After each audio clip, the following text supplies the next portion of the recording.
Hello ਦੋਸਤੋ, welcome ਆ ਤੁਹਾਡੇ ਆਪਣੇ ਚੈਨਲ 'ਤੇ। ਆਪਾਂ ਤੁਸੀਂ ਥੰਬਨੇਲ ਸਭ ਨੇ ਦੇਖਿਆ ਬੱਚੇ। ਅੱਜ ਵੀ ਆਪਾਂ ਪੋਲਿਟੀ ਦਾ ਜਿਹੜਾ ਟੌਪਿਕ ਆ ਉਹਨੂੰ ਆਪਾਂ ਤੁਹਾਡੇ ਨਾਲ ਡਿਸਕਸ ਕਰਨਾ। ਇਹਦੇ 'ਚੋਂ ਆਪਾਂ ਪੋਲਿਟੀ ਦੇ ਵਿੱਚੋਂ ਜਿਹੜੇ ਕਰੰਟ ਦੇ ਵਿੱਚ ਟੌਪਿਕ ਰਹੇ ਨੇ, ਜਿਨ੍ਹਾਂ ਦੇ ਵਿੱਚੋਂ ਕੁਐਸਚਨ ਬਣਨ ਦੀ ਹੋ ਥੋੜ੍ਹੀ ਜਿਹੀ ਜ਼ਿਆਦਾ ਬਾਕੀਆਂ ਦੇ ਮੁਕਾਬਲੇ, ਕਿਉਂਕਿ ਤਕਰੀਬਨ ਆਪਾਂ 80-85% ਪੋਲਿਟੀ ਕਵਰ ਕਰ ਚੁੱਕੇ ਹਾਂ। ਪਰ ਉਹਨਾਂ ਦੇ ਵਿੱਚੋਂ ਵੀ ਆਪਾਂ ਹੁਣ MCQ ਔਰ ਪਲੱਸ ਕਰੰਟ ਜੋੜ ਕੇ ਤੁਹਾਡੇ ਨਾਲ ਡਿਸਕਸ ਕਰਾਂਗੇ। ਔਰ ਜਿਹੜੇ ਬੱਚੇ ਚੈਨਲ 'ਤੇ ਨਵੇਂ ਨੇ, ਚੈਨਲ ਨੂੰ ਸਬਸਕ੍ਰਾਈਬ ਕਰ ਲਿਓ ਔਰ ਬੈਲ ਨੋਟੀਫਿਕੇਸ਼ਨ ਨੂੰ ਔਨ ਕਰ ਲਿਓ। ਜਿਨ੍ਹਾਂ ਨੇ ਟੈਲੀਗ੍ਰਾਮ ਚੈਨਲ ਨਹੀਂ ਜੁਆਇਨ ਕਰਿਆ, ਉਹਦਾ ਲਿੰਕ ਤੁਹਾਨੂੰ ਡਿਸਕ੍ਰਿਪਸ਼ਨ 'ਚ ਮਿਲ ਜੂਗਾ, ਉਹਨੂੰ ਵੀ ਤੁਸੀਂ ਜੁਆਇਨ ਕਰੋ। ਅੱਜ ਆਪਣੇ ਜਿਹੜੇ ਟੌਪਿਕ ਨੇ ਉਹ ਕਿਹੜੇ ਰਹਿਣੇ ਆ। ਆਪਾਂ ਇੱਕ ਤਾਂ ਜੁਡੀਸ਼ਰੀ ਕਰਨੀ ਹੈ ਕਵਰ, ਠੀਕ ਆ ਪੂਰੀ। ਇਹਦੇ 'ਚ ਸੁਪਰੀਮ ਕੋਰਟ ਆ ਚਾਹੇ ਹਾਈ ਕੋਰਟ ਆ, ਇਹਨਾਂ ਦੇ ਰਿਲੇਟਡ ਜਿੰਨੇ ਇੰਪੋਰਟੈਂਟ ਫੈਕਟ ਹੋਣਗੇ ਆਪਾਂ ਉਹਨਾਂ ਨੂੰ ਡਿਸਕਸ ਕਰਾਂਗੇ ਤੁਹਾਡੇ ਨਾਲ।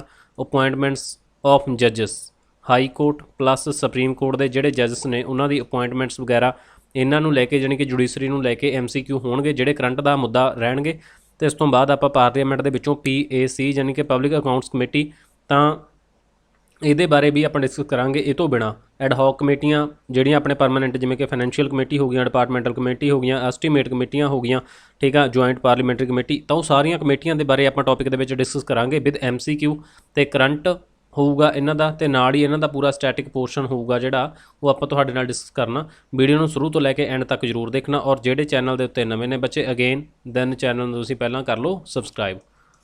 ਔਰ ਆਪਾਂ ਹੁਣ ਆਪਣਾ ਜਿਹੜੀ ਅੱਜ ਦੀ ਗੱਲਬਾਤ ਆ ਉਹਨੂੰ ਆਪਾਂ ਸਟਾਰਟ ਕਰਦੇ ਹਾਂ। ਤਾਂ ਦੇਖੋ, ਪਹਿਲਾ ਕੁਐਸਚਨ ਆ, ਤੁਹਾਨੂੰ ਆਪਾਂ ਸਾਰੇ ਤਕਰੀਬਨ ਕੁਐਸਚਨ ਨੇ ਜਿਹੜੇ ਸਟੇਟਮੈਂਟਸ ਵਾਲੇ ਰੱਖੇ ਨੇ, ਜਿਹੜੇ ਕਿ ਤੁਹਾਨੂੰ PPSC UPSC ਦੇ ਵਿੱਚ ਫਰੇਮ ਕੀਤੇ ਜਾ ਸਕਦੇ ਆ। ਵਨ ਲਾਈਨਰ ਕੁਐਸਚਨ ਬੱਚੇ ਕੋਈ ਰੱਖਿਆ, ਉਹਦੇ 'ਚੋਂ ਵੀ ਇਹ ਨਹੀਂ ਹੈਗਾ ਵੀ ਵਨ ਵਰਡ ਵਾਲਾ ਹੋਊਗਾ, ਹੈ ਨੇ ਵਿੱਚ ਕੁਐਸਚਨ, ਬਟ ਜ਼ਿਆਦਾਤਰ ਕੁਐਸਚਨ ਨੇ ਜਿਹੜੇ ਉਹ ਤੁਹਾਨੂੰ ਸਟੇਟਮੈਂਟ ਵਾਲੇ ਹੀ ਨੇ। ਕੰਸੀਡਰ ਦਾ ਫੋਲੋਇੰਗ ਸਟੇਟਮੈਂਟ, ਤਾਂ ਤੁਹਾਨੂੰ ਦੋ ਸਟੇਟਮੈਂਟ ਦਿੱਤੀਆਂ ਨੇ। ਇਹਨਾਂ ਨੇ ਕੀ ਪੁੱਛਿਆ? ਕਰੈਕਟ ਪੁੱਛਿਆ। ਤਾਂ ਆਪਾਂ ਹੁਣ ਦੇਖਦੇ ਹਾਂ ਸਟੇਟਮੈਂਟ ਨੂੰ, ਤਾਂ ਇਹਨਾਂ ਦੇ ਵਿੱਚ ਕੀ ਆ। After the annual financial statement is presented before the house of the people, it is examined by the public account committee. After the annual financial statement is presented before the house, ਜਦੋਂ annual financial statement is present before the house of the people is examined by the public account committee, ਜਦੋਂ ਉੱਥੇ ਰੱਖੀ ਜਾਂਦੀ ਹੈ ਬੱਚੇ ਫੇਰ ਹੁੰਦੀ ਹੈ, ਤਾਂ ਪਹਿਲੀ ਸਟੇਟਮੈਂਟ ਬਿਲਕੁਲ ਹੋ ਜਾਂਦੀ ਹੈ ਆਪਣੀ ਗਲਤ। ਤਾਂ ਪਹਿਲੀ ਆਪਸ਼ਨ ਗਲਤ ਆ, ਤਾਂ ਓਨਲੀ A ਵੀ ਗਲਤ ਆ। ਜਿਹਦੇ 'ਚ 1 ਆ ਗਿਆ ਉਹ ਗਲਤ ਆ। ਇਹਦੇ 'ਚ ਨੀਦਰ 1 2, ਤਾਂ ਕਿਉਂਕਿ 2 ਨੂੰ ਆਪਾਂ ਦੇਖ ਲੈਂਦੇ ਹਾਂ, ਤਾਂ ਸੋ ਹਜੇ ਆਪਾਂ ਇਹਨੂੰ ਨਹੀਂ ਲਾਵਾਂਗੇ। ਤਾਂ ਜਦੋਂ ਹੁਣ ਇਹਨੇ 1 ਕਹਿਤਾ, 1 ਦੇ ਨਾਲ ਠੀਕ ਹੈ, ਪਰ ਆਪਾਂ ਨੂੰ ਦੂਜੇ ਦਾ ਕਨਫਰਮ ਨਹੀਂ, ਸੋ ਆਪਾਂ B ਤੇ D ਦੇ ਵਿੱਚੋਂ ਹਜੇ ਦੇਖਣਾ ਕਿ ਦੂਸਰਾ। ਦ public account committee examine the report of the CAG of India after it is laid before the parliament, ਜਦੋਂ ਇਹ ਰਿਪੋਰਟ ਰੱਖ ਦਿੰਦਾ ਸੰਸਦ ਦੇ ਵਿੱਚ, ਦੈਨ ਰਿਪੋਰਟ ਆ ਜਿਹੜੀ ਐਗਜ਼ਾਮਿਨ ਕੀਤੀ ਜਾਂਦੀ ਹੈ ਕਿਹਦੇ ਦੁਆਰਾ? ਪਬਲਿਕ ਅਕਾਊਂਟਸ ਕਮੇਟੀਆਂ ਦੇ ਦੁਆਰਾ। ਤਾਂ ਦੂਸਰੀ ਆਪਸ਼ਨ ਬਿਲਕੁਲ ਕਰੈਕਟ ਆ, ਸੋ ਓਨਲੀ B ਆਨਸਰ ਇਹਦਾ ਕਰੈਕਟ ਆਨਸਰ ਆਊਗਾ, ਕਿਉਂਕਿ ਇੱਕ ਦਾ ਆਪਾਂ ਨੂੰ ਪਤਾ ਵੀ ਬਿਲਕੁਲ ਗਲਤ ਆਨਸਰ ਆ, ਸੋ D ਆਪਸ਼ਨ ਵੀ ਐਲੀਮੀਨੇਟ ਹੋ ਗਈ। ਇਹਨੂੰ ਬੱਚੇ ਕਹਿੰਦੇ ਆ ਐਲੀਮੀਨੇਟ ਮੈਥਡ ਲਾਉਣਾ। ਤਾਂ ਤੁਹਾਨੂੰ ਹੁਣ ਅੱਜ ਪਬਲਿਕ ਅਕਾਊਂਟ ਕਮੇਟੀ ਦੇ ਆਪਣੇ ਇਹ MCQ ਨੇ। ਤਾਂ ਜਿਹੜੇ ਬੱਚੇ ਚੈਨਲ 'ਤੇ ਨਵੇਂ ਆ ਤਾਂ ਉਹ ਵੀਡੀਓ ਨੂੰ ਨਾਲ ਤਾਂ ਲਾਈਕ ਕਰ ਲਿਓ ਔਰ ਚੈਨਲ ਨੂੰ ਸਬਸਕ੍ਰਾਈਬ ਕਰ ਲਿਓ। ਹੁਣ ਆਪਾਂ ਪਾਰਲੀਮੈਂਟ ਕਮੇਟੀ ਦੇ ਬਾਰੇ ਥੋੜ੍ਹਾ ਜਿਹਾ ਇਹਦਾ ਬੈਕਗਰਾਊਂਡ ਦੇਖ ਲਈਏ। ਇਹਦੇ ਪਿੱਛੇ ਇਹ ਹਿਸਟਰੀ ਕੀ ਰਹੀ ਆ। ਬੱਚੇ ਕਾਪੀ ਪੈਨ ਨਾਲ ਰੱਖਿਆ ਕਰੋ, ਤੁਸੀਂ ਐਵੇਂ ਪੈਨ ਪੁਆਇੰਟ ਆਪਣੇ ਨੋਟ ਕਰਿਆ ਕਰੋ। ਜਿਨ੍ਹਾਂ ਨੇ ਪਹਿਲਾਂ ਤੋਂ ਇਹ ਟੌਪਿਕ ਕੀਤਾ ਵੀ ਹੋਇਆ ਬੱਚੇ, ਉਹਨਾਂ ਨੂੰ ਵੀ ਕੁਛ ਨਾ ਕੁਛ ਇਹਦੇ 'ਚੋਂ ਨਵਾਂ ਮਿਲੂਗਾ।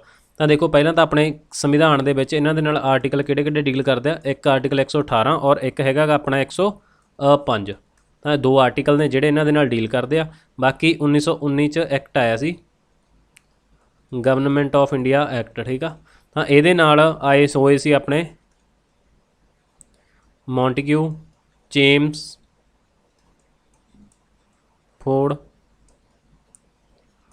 ਰਿਫੋਰਮਸ।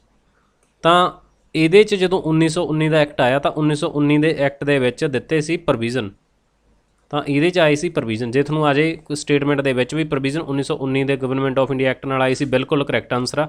ਜੇ ਤੁਹਾਨੂੰ ਇਹਦਾ ਆਉਂਦਾ ਕਿ ਵੀ ਇਹ ਪਹਿਲੀ ਵਾਰ ਸੈਟਅਪ 1919 ਦੇ ਵਿੱਚ ਹੋਈਆਂ, ਇਹ ਬਿਲਕੁਲ ਗਲਤ ਹੋ ਜੂ, ਕਿਉਂਕਿ ਜੇ ਆਪਾਂ ਇਹਦੀ ਗੱਲ ਕਰੀਏ ਸੈਟਅਪ ਦੀ, ਦੈਨ ਇਹ ਸੈਟਅਪ ਹੋਈਆਂ ਸੀਗੀਆਂ 1921 ਦੇ ਵਿੱਚ। ਫਸਟ ਟਾਈਮ 1921 ਦੇ ਵਿੱਚ ਕਮੇਟੀ ਜਿਹੜੀ ਫਾਰਮ ਹੋਈ ਸੀ। ਆ ਬੱਚੇ ਬੈਕਗਰਾਊਂਡ ਵਾਲਾ ਫੈਕਟ ਤੁਹਾਨੂੰ ਕਲੀਅਰ ਹੋ ਗਿਆ ਹੋਊਗਾ।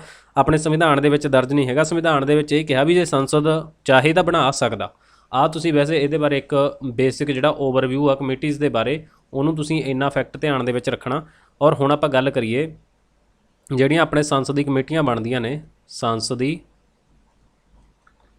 ਕਮੇਟੀਆਂ, ਹੁਣ ਇਹ ਆਪਣੇ ਬਣਦੀਆਂ ਨੇ 2 ਤਰ੍ਹਾਂ ਦੀਆਂ। ਇੱਕ ਤਾਂ ਹੁੰਦੀਆਂ ਨੇ ਸਥਾਈ, ਯਾਨੀ ਕਿ ਪਰਮਾਨੈਂਟ ਕਮੇਟੀਆਂ, ਔਰ ਦੂਸਰੀਆਂ ਬਣਦੀਆਂ ਨੇ ਨੌਨ ਪਰਮਾਨੈਂਟ, ਯਾਨੀ ਕਿ ਅਸਥਾਈ। ਅਤੇ ਜਿਹੜੀਆਂ ਤਾਂ ਹੁਣ ਹੈਗੀਆਂ ਨੇ ਪਰਮਾਨੈਂਟ, ਇਹਨਾਂ ਨੂੰ ਅਸੀਂ ਕਹਿੰਦੇ ਹਾਂ ਸਟੈਂਡਿੰਗ, ਇਸੇ ਦਾ ਨਾਮ ਹੀ ਕੀ ਹੁੰਦਾ, ਸਟੈਂਡਿੰਗ ਕਮੇਟੀਆਂ। ਔਰ ਜਿਹੜੀਆਂ ਆਪਣੇ ਨੌਨ ਪਰਮਾਨੈਂਟ ਹੁੰਦੀਆਂ ਨੇ ਇਹਨਾਂ ਨੂੰ ਕਿਹਾ ਜਾਂਦਾ ਐਡ ਹੌਕ ਕਮੇਟੀਆਂ। ਬੱਚੇ ਦੇਖੋ ਤਾਂ ਆਪਾਂ ਪਹਿਲੇ ਕੁਐਸਚਨ ਦੇ ਨਾਲ ਇੰਨੀ ਡਿਸਕਸ ਕਰਾਂਗੇ। ਇਸ ਤੋਂ ਬਾਅਦ ਹੁਣ ਆਪਾਂ ਅਗਲੀ ਸਲਾਈਡ ਦੇ ਵਿੱਚ ਦੇਖਾਂਗੇ, ਅਗਲੇ ਕੁਐਸਚਨ ਨੂੰ ਦੇਖਾਂਗੇ, ਉਸ ਤੋਂ ਬਾਅਦ ਆਪਾਂ ਉਹਦਾ ਜਿਹੜਾ ਆਨਸਰ ਆ ਉਹ ਵੀ ਡਿਸਕਸ ਕਰਾਂਗੇ। ਦੇਖੋ ਦੂਸਰਾ ਕੁਐਸਚਨ ਕੀ ਕਹਿੰਦਾ, consider the following statement. Again ਤੁਹਾਨੂੰ ਸਟੇਟਮੈਂਟ ਵਾਲਾ ਕੁਐਸਚਨ ਆ, ਤਾਂ ਇਹਨਾਂ ਨੇ ਕੀ ਪੁੱਛਿਆ ਵੀ ਇਹਦੇ ਚੋਂ ਕਰੈਕਟ ਕਿਹੜਾ ਹੈਗਾ। ਬੱਚੇ ਦੇਖੋ ਲੈਵਲ ਤੁਹਾਨੂੰ ਕੁਐਸਚਨਾਂ ਦਾ ਇਹੋ ਜਿਹਾ ਹੀ ਆਉਣਾ, ਤੁਹਾਨੂੰ ਇਹ ਨਹੀਂ ਪੁੱਛਣਗੇ ਵੀ ਹਾਂ ਪਾਰਲੀਮੈਂਟ ਕਮੇਟੀ ਕਿਹੜੀ ਇਹਨਾਂ ਦੇ ਵਿੱਚੋਂ ਪਰਮਾਨੈਂਟ ਆ ਜਾਂ ਫਿਰ ਨੌਨ ਪਰਮਾਨੈਂਟ ਆ, ਵੀ ਸਿੰਪਲ ਤੁਹਾਨੂੰ ਐਵੇਂ ਪੁੱਛ ਲੈਣਗੇ। ਇੰਨਾ ਈਜ਼ੀ ਕੁਐਸਚਨ ਕਦੇ ਨਹੀਂ ਆਊਗਾ ਤੁਹਾਨੂੰ, ਸਟੇਟਮੈਂਟ ਵਾਲੇ ਕੁਐਸਚਨ ਬਣਨਗੇ। The parliamentary committee on empowerment of women was constituted in 1997। ਬਿਲਕੁਲ ਕਰੈਕਟ ਆਪਸ਼ਨ ਆ ਬੱਚੇ। ਤਾਂ ਦੇਖੋ ਪਹਿਲੀ ਆਪਸ਼ਨ ਤਾਂ ਬਿਲਕੁਲ ਸਹੀ ਆ, ਤਾਂ ਬੀ ਆਪਸ਼ਨ ਐਲੀਮੀਨੇਟ ਹੋ ਗਈ, ਤਾਂ ਡੀ ਆਪਸ਼ਨ ਵੀ ਐਲੀਮੀਨੇਟ ਹੋ ਗਈ ਕਿਉਂਕਿ ਇਹ ਨੀਦਰ ਵਨ ਨੂੰ ਕਰੀ ਜਾਂਦਾ ਕਿ ਇਹ ਸਹੀ ਨਹੀਂ ਹੈਗੀ। ਹੁਣ ਆਪਣੇ ਕੋਲ ਬਚਦੀ ਆ ਸੈਕੰਡ ਆਪਸ਼ਨ, ਉਹਦੇ ਬੇਸ ਤੇ ਆਪਾਂ ਏ ਤੇ ਬੀ ਸੀ ਦੇ ਵਿੱਚੋਂ ਕਰੈਕਟ ਆਨਸਰ ਦੇਖਣਾ। The parliamentary committee on empowerment of women consist of 20 members of the Lok Sabha and the 10 member of the Raj Sabha. ਇਹ ਬਿਲਕੁਲ ਸਹੀ ਆ ਬੱਚੇ ਵੀ ਇਹਦੇ 'ਚ 30 ਮੈਂਬਰ ਹੁੰਦੇ ਨੇ। ਜਿਹੜੀ ਵੂਮਨ ਵਾਲੀ ਕਮੇਟੀ ਆ ਇਹਦੇ 'ਚ 30 ਮੈਂਬਰ ਹੁੰਦੇ ਆ, ਇਹਦੇ ਵਿੱਚੋਂ 20 ਹੁੰਦੇ ਨੇ ਲੋਕ ਸਭਾ ਦੇ ਐਂਡ 10 ਹੁੰਦੇ ਨੇ ਇਹਦੇ ਵਿੱਚ ਰਾਜ ਸਭਾ ਦੇ। ਤਾਂ ਦੋਨੋਂ ਆਪਸ਼ਨਾਂ ਬਿਲਕੁਲ ਕਰੈਕਟ ਨੇ, ਸੋ ਇਹਦਾ ਆਨਸਰ ਆਊਗਾ ਸੀ। ਏ ਬੀ ਇੱਥੇ ਗਲਤ ਹੋ ਜਾਊਗਾ। ਤਾਂ ਦੂਸਰਾ ਕੁਐਸਚਨ ਬੱਚੇ ਈਜ਼ੀਲੀ ਤੁਹਾਨੂੰ ਸਮਝ ਆ ਗਿਆ। ਹੁਣ ਤੁਹਾਨੂੰ ਐਵੇਂ ਦੇ ਕੁਐਸਚਨ ਆਉਣਗੇ, ਐਵੇਂ ਤੁਸੀਂ ਉਹਨੂੰ ਐਲੀਮੀਨੇਟ ਮੈਥਡ ਲਾ ਕੇ ਉਹਨਾਂ ਨੂੰ ਤੁਸੀਂ ਟੈਕਲ ਕਰੋਗੇ। ਤਾਂ ਹੁਣ ਆਪਾਂ ਅਗਲੇ ਤੁਹਾਨੂੰ ਕਿਹਾ ਸੀ ਵੀ ਫੈਕਟ ਦੇਖਾਂਗੇ। ਤਾਂ ਹੁਣ ਆਪਾਂ ਦੇਖਿਆ ਵੀ ਜਿਹੜੀਆਂ ਕਮੇਟੀਆਂ ਨੇ ਦੋ ਤਰ੍ਹਾਂ ਦੀਆਂ ਹੁੰਦੀਆਂ, ਇੱਕ ਹੁੰਦੀਆਂ ਨੇ ਆਪਾਂ ਦੇਖਿਆ ਵੀ ਪਰਮਾਨੈਂਟ ਕਮੇਟੀਆਂ ਹੁੰਦੀਆਂ ਨੇ, ਔਰ ਇਸ ਤੋਂ ਬਾਅਦ ਪਰਮਾਨੈਂਟ ਕਮੇਟੀਆਂ ਹੁੰਦੀਆਂ ਨੇ, ਠੀਕ ਆ। ਔਰ ਇਸ ਤੋਂ ਬਾਅਦ ਇੱਕ ਹੁੰਦੀਆਂ ਨੇ ਆਪਣੇ ਕੋਲੇ ਨੌਨ ਪਰਮਾਨੈਂਟ। ਜਿਹੜੀਆਂ ਪਰਮਾਨੈਂਟ ਨੇ ਇਹਨਾਂ ਨੂੰ ਆਪਾਂ ਸਟੈਂਡਿੰਗ ਕਮੇਟੀਆਂ ਕਹਿੰਦੇ ਆ, ਔਰ ਦੂਸਰੀਆਂ ਨੂੰ ਆਪਾਂ ਐਡ ਹੌਕ ਕਮੇਟੀ ਕਹਿੰਦੇ ਆ। ਫਸਟ ਟਾਈਮ ਤੇ ਜਿਹੜੀਆਂ ਫਾਰਮ ਹੋਈਆਂ ਸੀ ਇਹ 1921 ਦੇ ਵਿੱਚ ਹੋਈਆਂ ਸੀ। ਗਵਰਨਮੈਂਟ ਆਫ ਇੰਡੀਆ ਐਕਟ 1919 ਆਇਆ ਸੀਗਾ ਜਦੋਂ, ਉਦੋਂ ਇਹਨਾਂ ਦੇ ਪ੍ਰੋਵੀਜ਼ਨ ਸੀਗੇ ਜਿਹੜੇ ਰੱਖੇ ਗਏ ਸੀ। ਤਾਂ ਬੱਚੇ ਇੰਨੇ ਕੁ ਫੈਕਟ ਤੁਹਾਨੂੰ ਕਲੀਅਰ ਹੋ ਗਏ। ਹੁਣ ਆਪਾਂ ਦੂਸਰਾ ਕੁਐਸਚਨ ਕੀਤੀ ਹੈ ਗੱਲ, ਤੇ ਹੁਣ ਇਹਦੇ ਬਾਰੇ ਆਪਾਂ ਬਾਕੀ ਦੇ ਜਿਹੜੇ ਫੈਕਟ ਨੇ ਉਹਨਾਂ ਨੂੰ ਆਪਾਂ ਇੱਥੇ ਤੁਹਾਡੇ ਨਾਲ ਡਿਸਕਸ ਕਰਾਂਗੇ। ਓਕੇ ਚਲੋ ਹੁਣ ਆਪਾਂ ਅਗਲਾ ਕੁਐਸਚਨ ਆ ਜਿਹੜਾ ਉਹਨੂੰ ਵੀ ਆਪਾਂ ਬੱਚੇ ਕਰਦੇ ਹਾਂ। ਦੇਖੋ ਜਿਹੜੀਆਂ ਸਟੈਂਡਿੰਗ ਕਮੇਟੀਆਂ ਹੁੰਦੀਆਂ ਨੇ, ਜਾਨੀ ਕਿ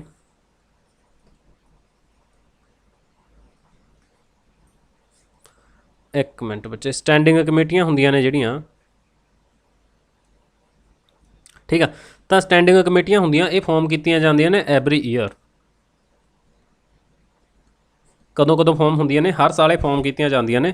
ਔਰ ਅੱਗੇ ਇਹਨਾਂ ਵਿੱਚੋਂ ਇਹ ਅੱਗੇ ਹੁੰਦੀਆਂ ਨੇ 3 ਤਰ੍ਹਾਂ ਦੀਆਂ। ਕਿੰਨੇ ਤਰ੍ਹਾਂ ਦੀਆਂ ਹੁੰਦੀਆਂ ਸਟੈਂਡਿੰਗ ਕਮੇਟੀਆਂ? ਅੱਗੇ 3 ਟਾਈਪਸ ਦੀਆਂ ਹੁੰਦੀਆਂ ਨੇ। ਇਹਨਾਂ ਦੇ ਵਿੱਚੋਂ ਪਹਿਲੀ ਤਾਂ ਹੁੰਦੀਆਂ ਨੇ ਫਾਈਨੈਂਸ਼ੀਅਲ ਕਮੇਟੀ, ਠੀਕ ਆ। ਫਾਈਨੈਂਸ਼ੀਅਲ ਵੀ ਅੱਗੇ 3 ਤਰ੍ਹਾਂ ਦੀ ਹੁੰਦੀ ਆ। ਇਹਦੇ ਬਾਰੇ ਮੈਂ ਤੁਹਾਨੂੰ ਦੱਸਦਾ ਅੱਗੇ ਬੱਚੇ ਕਿਹੜੀ ਕਿਹੜੀ ਹੁੰਦੀ ਆ। ਤੇ ਇੱਕ ਹੁੰਦੀਆਂ ਨੇ ਆਪਣੀਆਂ ਦੂਸਰੀਆਂ ਡਿਪਾਰਟਮੈਂਟਲ ਕਮੇਟੀਆਂ, ਇਹ ਹੁੰਦੀਆਂ ਨੇ 24 ਤਰ੍ਹਾਂ ਦੀਆਂ। ਤੇ ਆਹ ਜਿਹੜੀਆਂ ਆਪਾਂ ਕਿਹਾ ਵੀ ਫਾਈਨੈਂਸ਼ੀਅਲ 3 ਤਰ੍ਹਾਂ ਦੀਆਂ ਹੁੰਦੀਆਂ, ਇਹਦੇ 'ਚ ਆ ਜਾਂਦੀ ਆਪਣੀ PAC। ਪਹਿਲੀ ਇਹ ਆ ਪਬਲਿਕ ਅਕਾਊਂਟ ਕਮੇਟੀ, ਔਰ ਦੂਸਰੀ ਇਹਦੇ 'ਚ ਆਉਂਦੀ ਆ ਆਪਣੀ ਐਸਟੀਮੇਟ ਕਮੇਟੀ। ਬੱਚੇ ਆਪਾਂ ਇੰਪੋਰਟੈਂਟ ਕਰਾਂਗੇ, ਮੈਂ ਇਹ ਨਹੀਂ ਹੈਗਾ ਵੀ ਤੁਹਾਨੂੰ ਮੈਂ ਕੱਲੀ ਦੇ ਬਾਰੇ ਚਾਨਣ ਪਾਊਂਗਾ। ਤਾਂ ਐਸਟੀਮੇਟ ਕਮੇਟੀ, ਔਰ ਇਸ ਤੋਂ ਬਾਅਦ ਆ ਜਾਂਦੀਆਂ ਨੇ ਆਪਣੀਆਂ ਇਹਦੇ 'ਚ ਹੀ ਪਬਲਿਕ ਅੰਡਰਟੇਕਿੰਗ ਕਮੇਟੀ। ਕਲੀਅਰ ਆ? ਤਾਂ ਇਹ ਵਾਲੀਆਂ ਨੇ ਬੱਚੇ ਜਿਹੜੀਆਂ ਆਪਣੀਆਂ ਫਾਈਨੈਂਸ਼ੀਅਲ ਕਮੇਟੀ ਦੇ ਅੱਗੇ ਸਬ ਕਮੇਟੀਜ਼ ਨੇ, ਜਿਹੜੀਆਂ 3 ਨੇ ਫਾਈਨੈਂਸ਼ੀਅਲ ਕਮੇਟੀ ਦੇ ਵਿੱਚ, ਤੇ ਡਿਪਾਰਟਮੈਂਟਲ ਕਮੇਟੀਆਂ 24 ਨੇ। ਚਲੋ ਇੰਨਾ ਤੁਹਾਨੂੰ ਕਲੀਅਰ ਹੋ ਗਿਆ। ਤੇ ਜਿਹੜੀਆਂ ਡਿਪਾਰਟਮੈਂਟਲ ਹੁੰਦੀਆਂ ਨੇ ਉਹਨਾਂ ਦੇ ਵਿੱਚ, ਚਲੋ ਉਹਨਾਂ ਦੇ ਬਾਰੇ ਆਪਾਂ ਅੱਗੇ ਗੱਲ ਕਰਾਂਗੇ। ਹੁਣ ਇਹ ਤਾਂ ਤੁਹਾਨੂੰ ਇੰਨਾ ਕੁ ਕਲੀਅਰ ਹੋ ਗਿਆ। ਹੁਣ ਆਪਾਂ ਦੇਖਦੇ ਹਾਂ ਜਿਹੜੀਆਂ ਆਪਣੇ ਨੌਨ ਪਰਮਾਨੈਂਟ ਨੇ। ਆਪਾਂ ਗੱਲ ਕੀਤੀ ਸੀ ਨੌਨ ਪਰਮਾਨੈਂਟ ਕਮੇਟੀਆਂ, ਜਾਂ ਫਿਰ ਇਹਨਾਂ ਨੂੰ ਅਸੀਂ ਕੀ ਕਹਿੰਦੇ ਆ, ਇਹਨਾਂ ਨੂੰ ਕਿਹਾ ਜਾਂਦਾ ਐਡ ਹੌਕ ਕਮੇਟੀਆਂ। ਤਾਂ ਇਹਦੇ 'ਚ ਜੁਆਇੰਟ ਪਾਰਲੀਮੈਂਟਰੀ ਕਮੇਟੀ ਜਿਵੇਂ ਕਿ ਇਹੋ ਜਿਹੀਆਂ ਆ ਜਾਂਦੀਆਂ। ਅੱਗੇ ਜੇ ਆਪਾਂ ਦੇਖੀਏ ਵੀ ਇਹਨਾਂ ਨੂੰ ਕੈਟਾਗਰਾਈਜ਼ ਕੀਤਾ ਜਾਂਦਾ, ਆਪਾਂ ਕਹਾਂਗੇ ਯੈਸ। ਇਹਨਾਂ ਨੂੰ ਕੈਟਾਗਰਾਈਜ਼ ਕਿਵੇਂ ਕੀਤਾ ਜਾਂਦਾ? ਇਹਨਾਂ ਨੂੰ ਕੀਤਾ ਜਾਂਦਾ 2 ਤਰੀਕੇ ਦੇ ਨਾਲ। ਤੇ ਪਹਿਲਾਂ ਕਿਹੜੀਆਂ ਹੁੰਦੀਆਂ? ਇੱਕ ਤਾਂ ਇਹਦੇ 'ਚ ਆ ਜਾਂਦੀਆਂ ਨੇ ਇਨਕੁਆਇਰੀ ਵਾਲੀਆਂ ਕਮੇਟੀਆਂ, ਔਰ ਦੂਸਰੀਆਂ ਇਹਦੇ 'ਚ ਹੁੰਦੀਆਂ ਨੇ ਐਡਵਾਈਜ਼ਰੀ। ਕਿਉਂਕਿ ਇਨਕੁਆਇਰੀ ਵੀ ਕਦੇ ਕਦੇ ਲੋੜ ਪੈਂਦੀ ਆ, ਔਰ ਐਡਵਾਈਜ਼ਰੀ ਦੀ ਵੀ ਲੋੜ ਪੈਂਦੀ ਆ, ਤਾਂ ਕਰਕੇ ਇਹ ਵਾਧੂ ਤੌਰ 'ਤੇ ਬਣਾਈਆਂ ਜਾਂਦੀਆਂ ਨੇ, ਨੌਨ ਪਰਮਾਨੈਂਟ ਹੁੰਦੀਆਂ ਨੇ। ਔਰ ਇਹਨਾਂ ਨੂੰ ਕੈਟਾਗਰਾਈਜ਼ ਕਿਵੇਂ ਕਰਦੇ ਹਾਂ ਅਸੀਂ? ਇਨਕੁਆਇਰੀ ਵਾਲੀਆਂ ਕਮੇਟੀਆਂ ਹੁੰਦੀਆਂ, ਔਰ ਦੂਸਰੀਆਂ ਆਪਣੇ ਕੋਲ ਐਡਵਾਈਜ਼ਰੀ ਕਮੇਟੀ ਹੁੰਦੀਆਂ ਨੇ। ਸੋ ਇਹ ਤੁਹਾਨੂੰ ਬਿਲਕੁਲ ਕਲੀਅਰ ਆ। ਹੁਣ ਜਿਹੜੀਆਂ ਆਪਣੇ ਪਬਲਿਕ ਅਕਾਊਂਟ ਕਮੇਟੀ ਆ, ਆਪਾਂ ਉਹਨਾਂ ਦੇ ਬਾਰੇ ਫੈਕਟ ਨੇ ਜਿਹੜੇ, ਉਹਨਾਂ ਨੂੰ ਆਪਾਂ ਦੇਖਾਂਗੇ। ਪਹਿਲਾਂ ਉਹ ਤੋਂ ਪਹਿਲਾਂ ਆਪਾਂ ਤੀਸਰਾ ਕੁਐਸਚਨ ਆ ਜਿਹੜਾ ਉਹਨੂੰ ਕਰਦੇ ਹਾਂ। ਦ ਚੇਅਰਮੈਨ ਆਫ ਦਾ ਪਬਲਿਕ ਜਾਣੀ ਕਿ PAC, ਬੱਚੇ ਮੈਂ ਪੂਰਾ ਨਹੀਂ ਬੋਲੂੰਗਾ ਇਹਨੂੰ, PAC ਠੀਕ ਆ।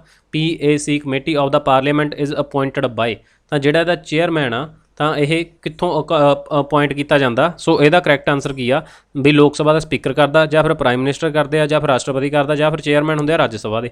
ਇੱਕ ਗੱਲ ਯਾਦ ਰੱਖਣੀ ਆ ਵੀ ਜਿਹੜਾ ਸਪੀਕਰ ਆ ਉਹ ਲੋਕ ਸਭਾ ਦਾ, ਚੇਅਰਮੈਨ ਹਮੇਸ਼ਾ ਰਾਜ ਸਭਾ ਦਾ ਹੁੰਦਾ, ਔਰ ਇਹ ਵਾਈਸ ਪ੍ਰੈਜ਼ੀਡੈਂਟ ਹੁੰਦੇ ਆਪਣੇ, ਠੀਕ ਆ। ਤਾਂ ਇਹਦਾ ਕਰੈਕਟ ਆਨਸਰ ਆ A ਬੱਚੇ, ਆ ਵੀ ਨਹੀਂ B C D ਤਿੰਨੋਂ ਗਲਤ ਨੇ। ਇਹਦਾ ਕਰੈਕਟ ਆਨਸਰ ਕੀ ਹੈ speaker of the Lok Sabha. ਤਾਂ ਹੁਣ ਆਪਾਂ PAC ਦੀ ਗੱਲ ਕੀਤੀ ਆ, ਹੁਣ ਆਪਾਂ PAC ਦਾ ਪੋਸਟਮਾਰਟਮ ਕਰਦੇ ਹਾਂ ਇਹਦਾ, ਠੀਕ ਆ। ਤਾਂ ਦੇਖਦੇ ਹਾਂ ਵੀ ਇਹਦੇ ਵਿੱਚ ਕੀ ਆ ਪਬਲਿਕ ਅਕਾਊਂਟਸ ਕਮੇਟੀ ਦੇ ਵਿੱਚ। ਹੁਣ ਦੇਖੋ ਬੱਚੇ ਇਹਨਾਂ ਦੇ ਬਾਰੇ ਆਪਾਂ ਦੇਖਿਆ ਵੀ ਆਰਟੀਕਲ ਕਿੰਨਾ ਰਿਲੇਟ ਕਰਦਾ ਇਹਨਾਂ ਦੇ ਨਾਲ, ਆਰਟੀਕਲ 105 ਆ ਤਾਂ ਤੁਹਾਨੂੰ ਕਲੀਅਰ ਹੋ ਗਿਆ।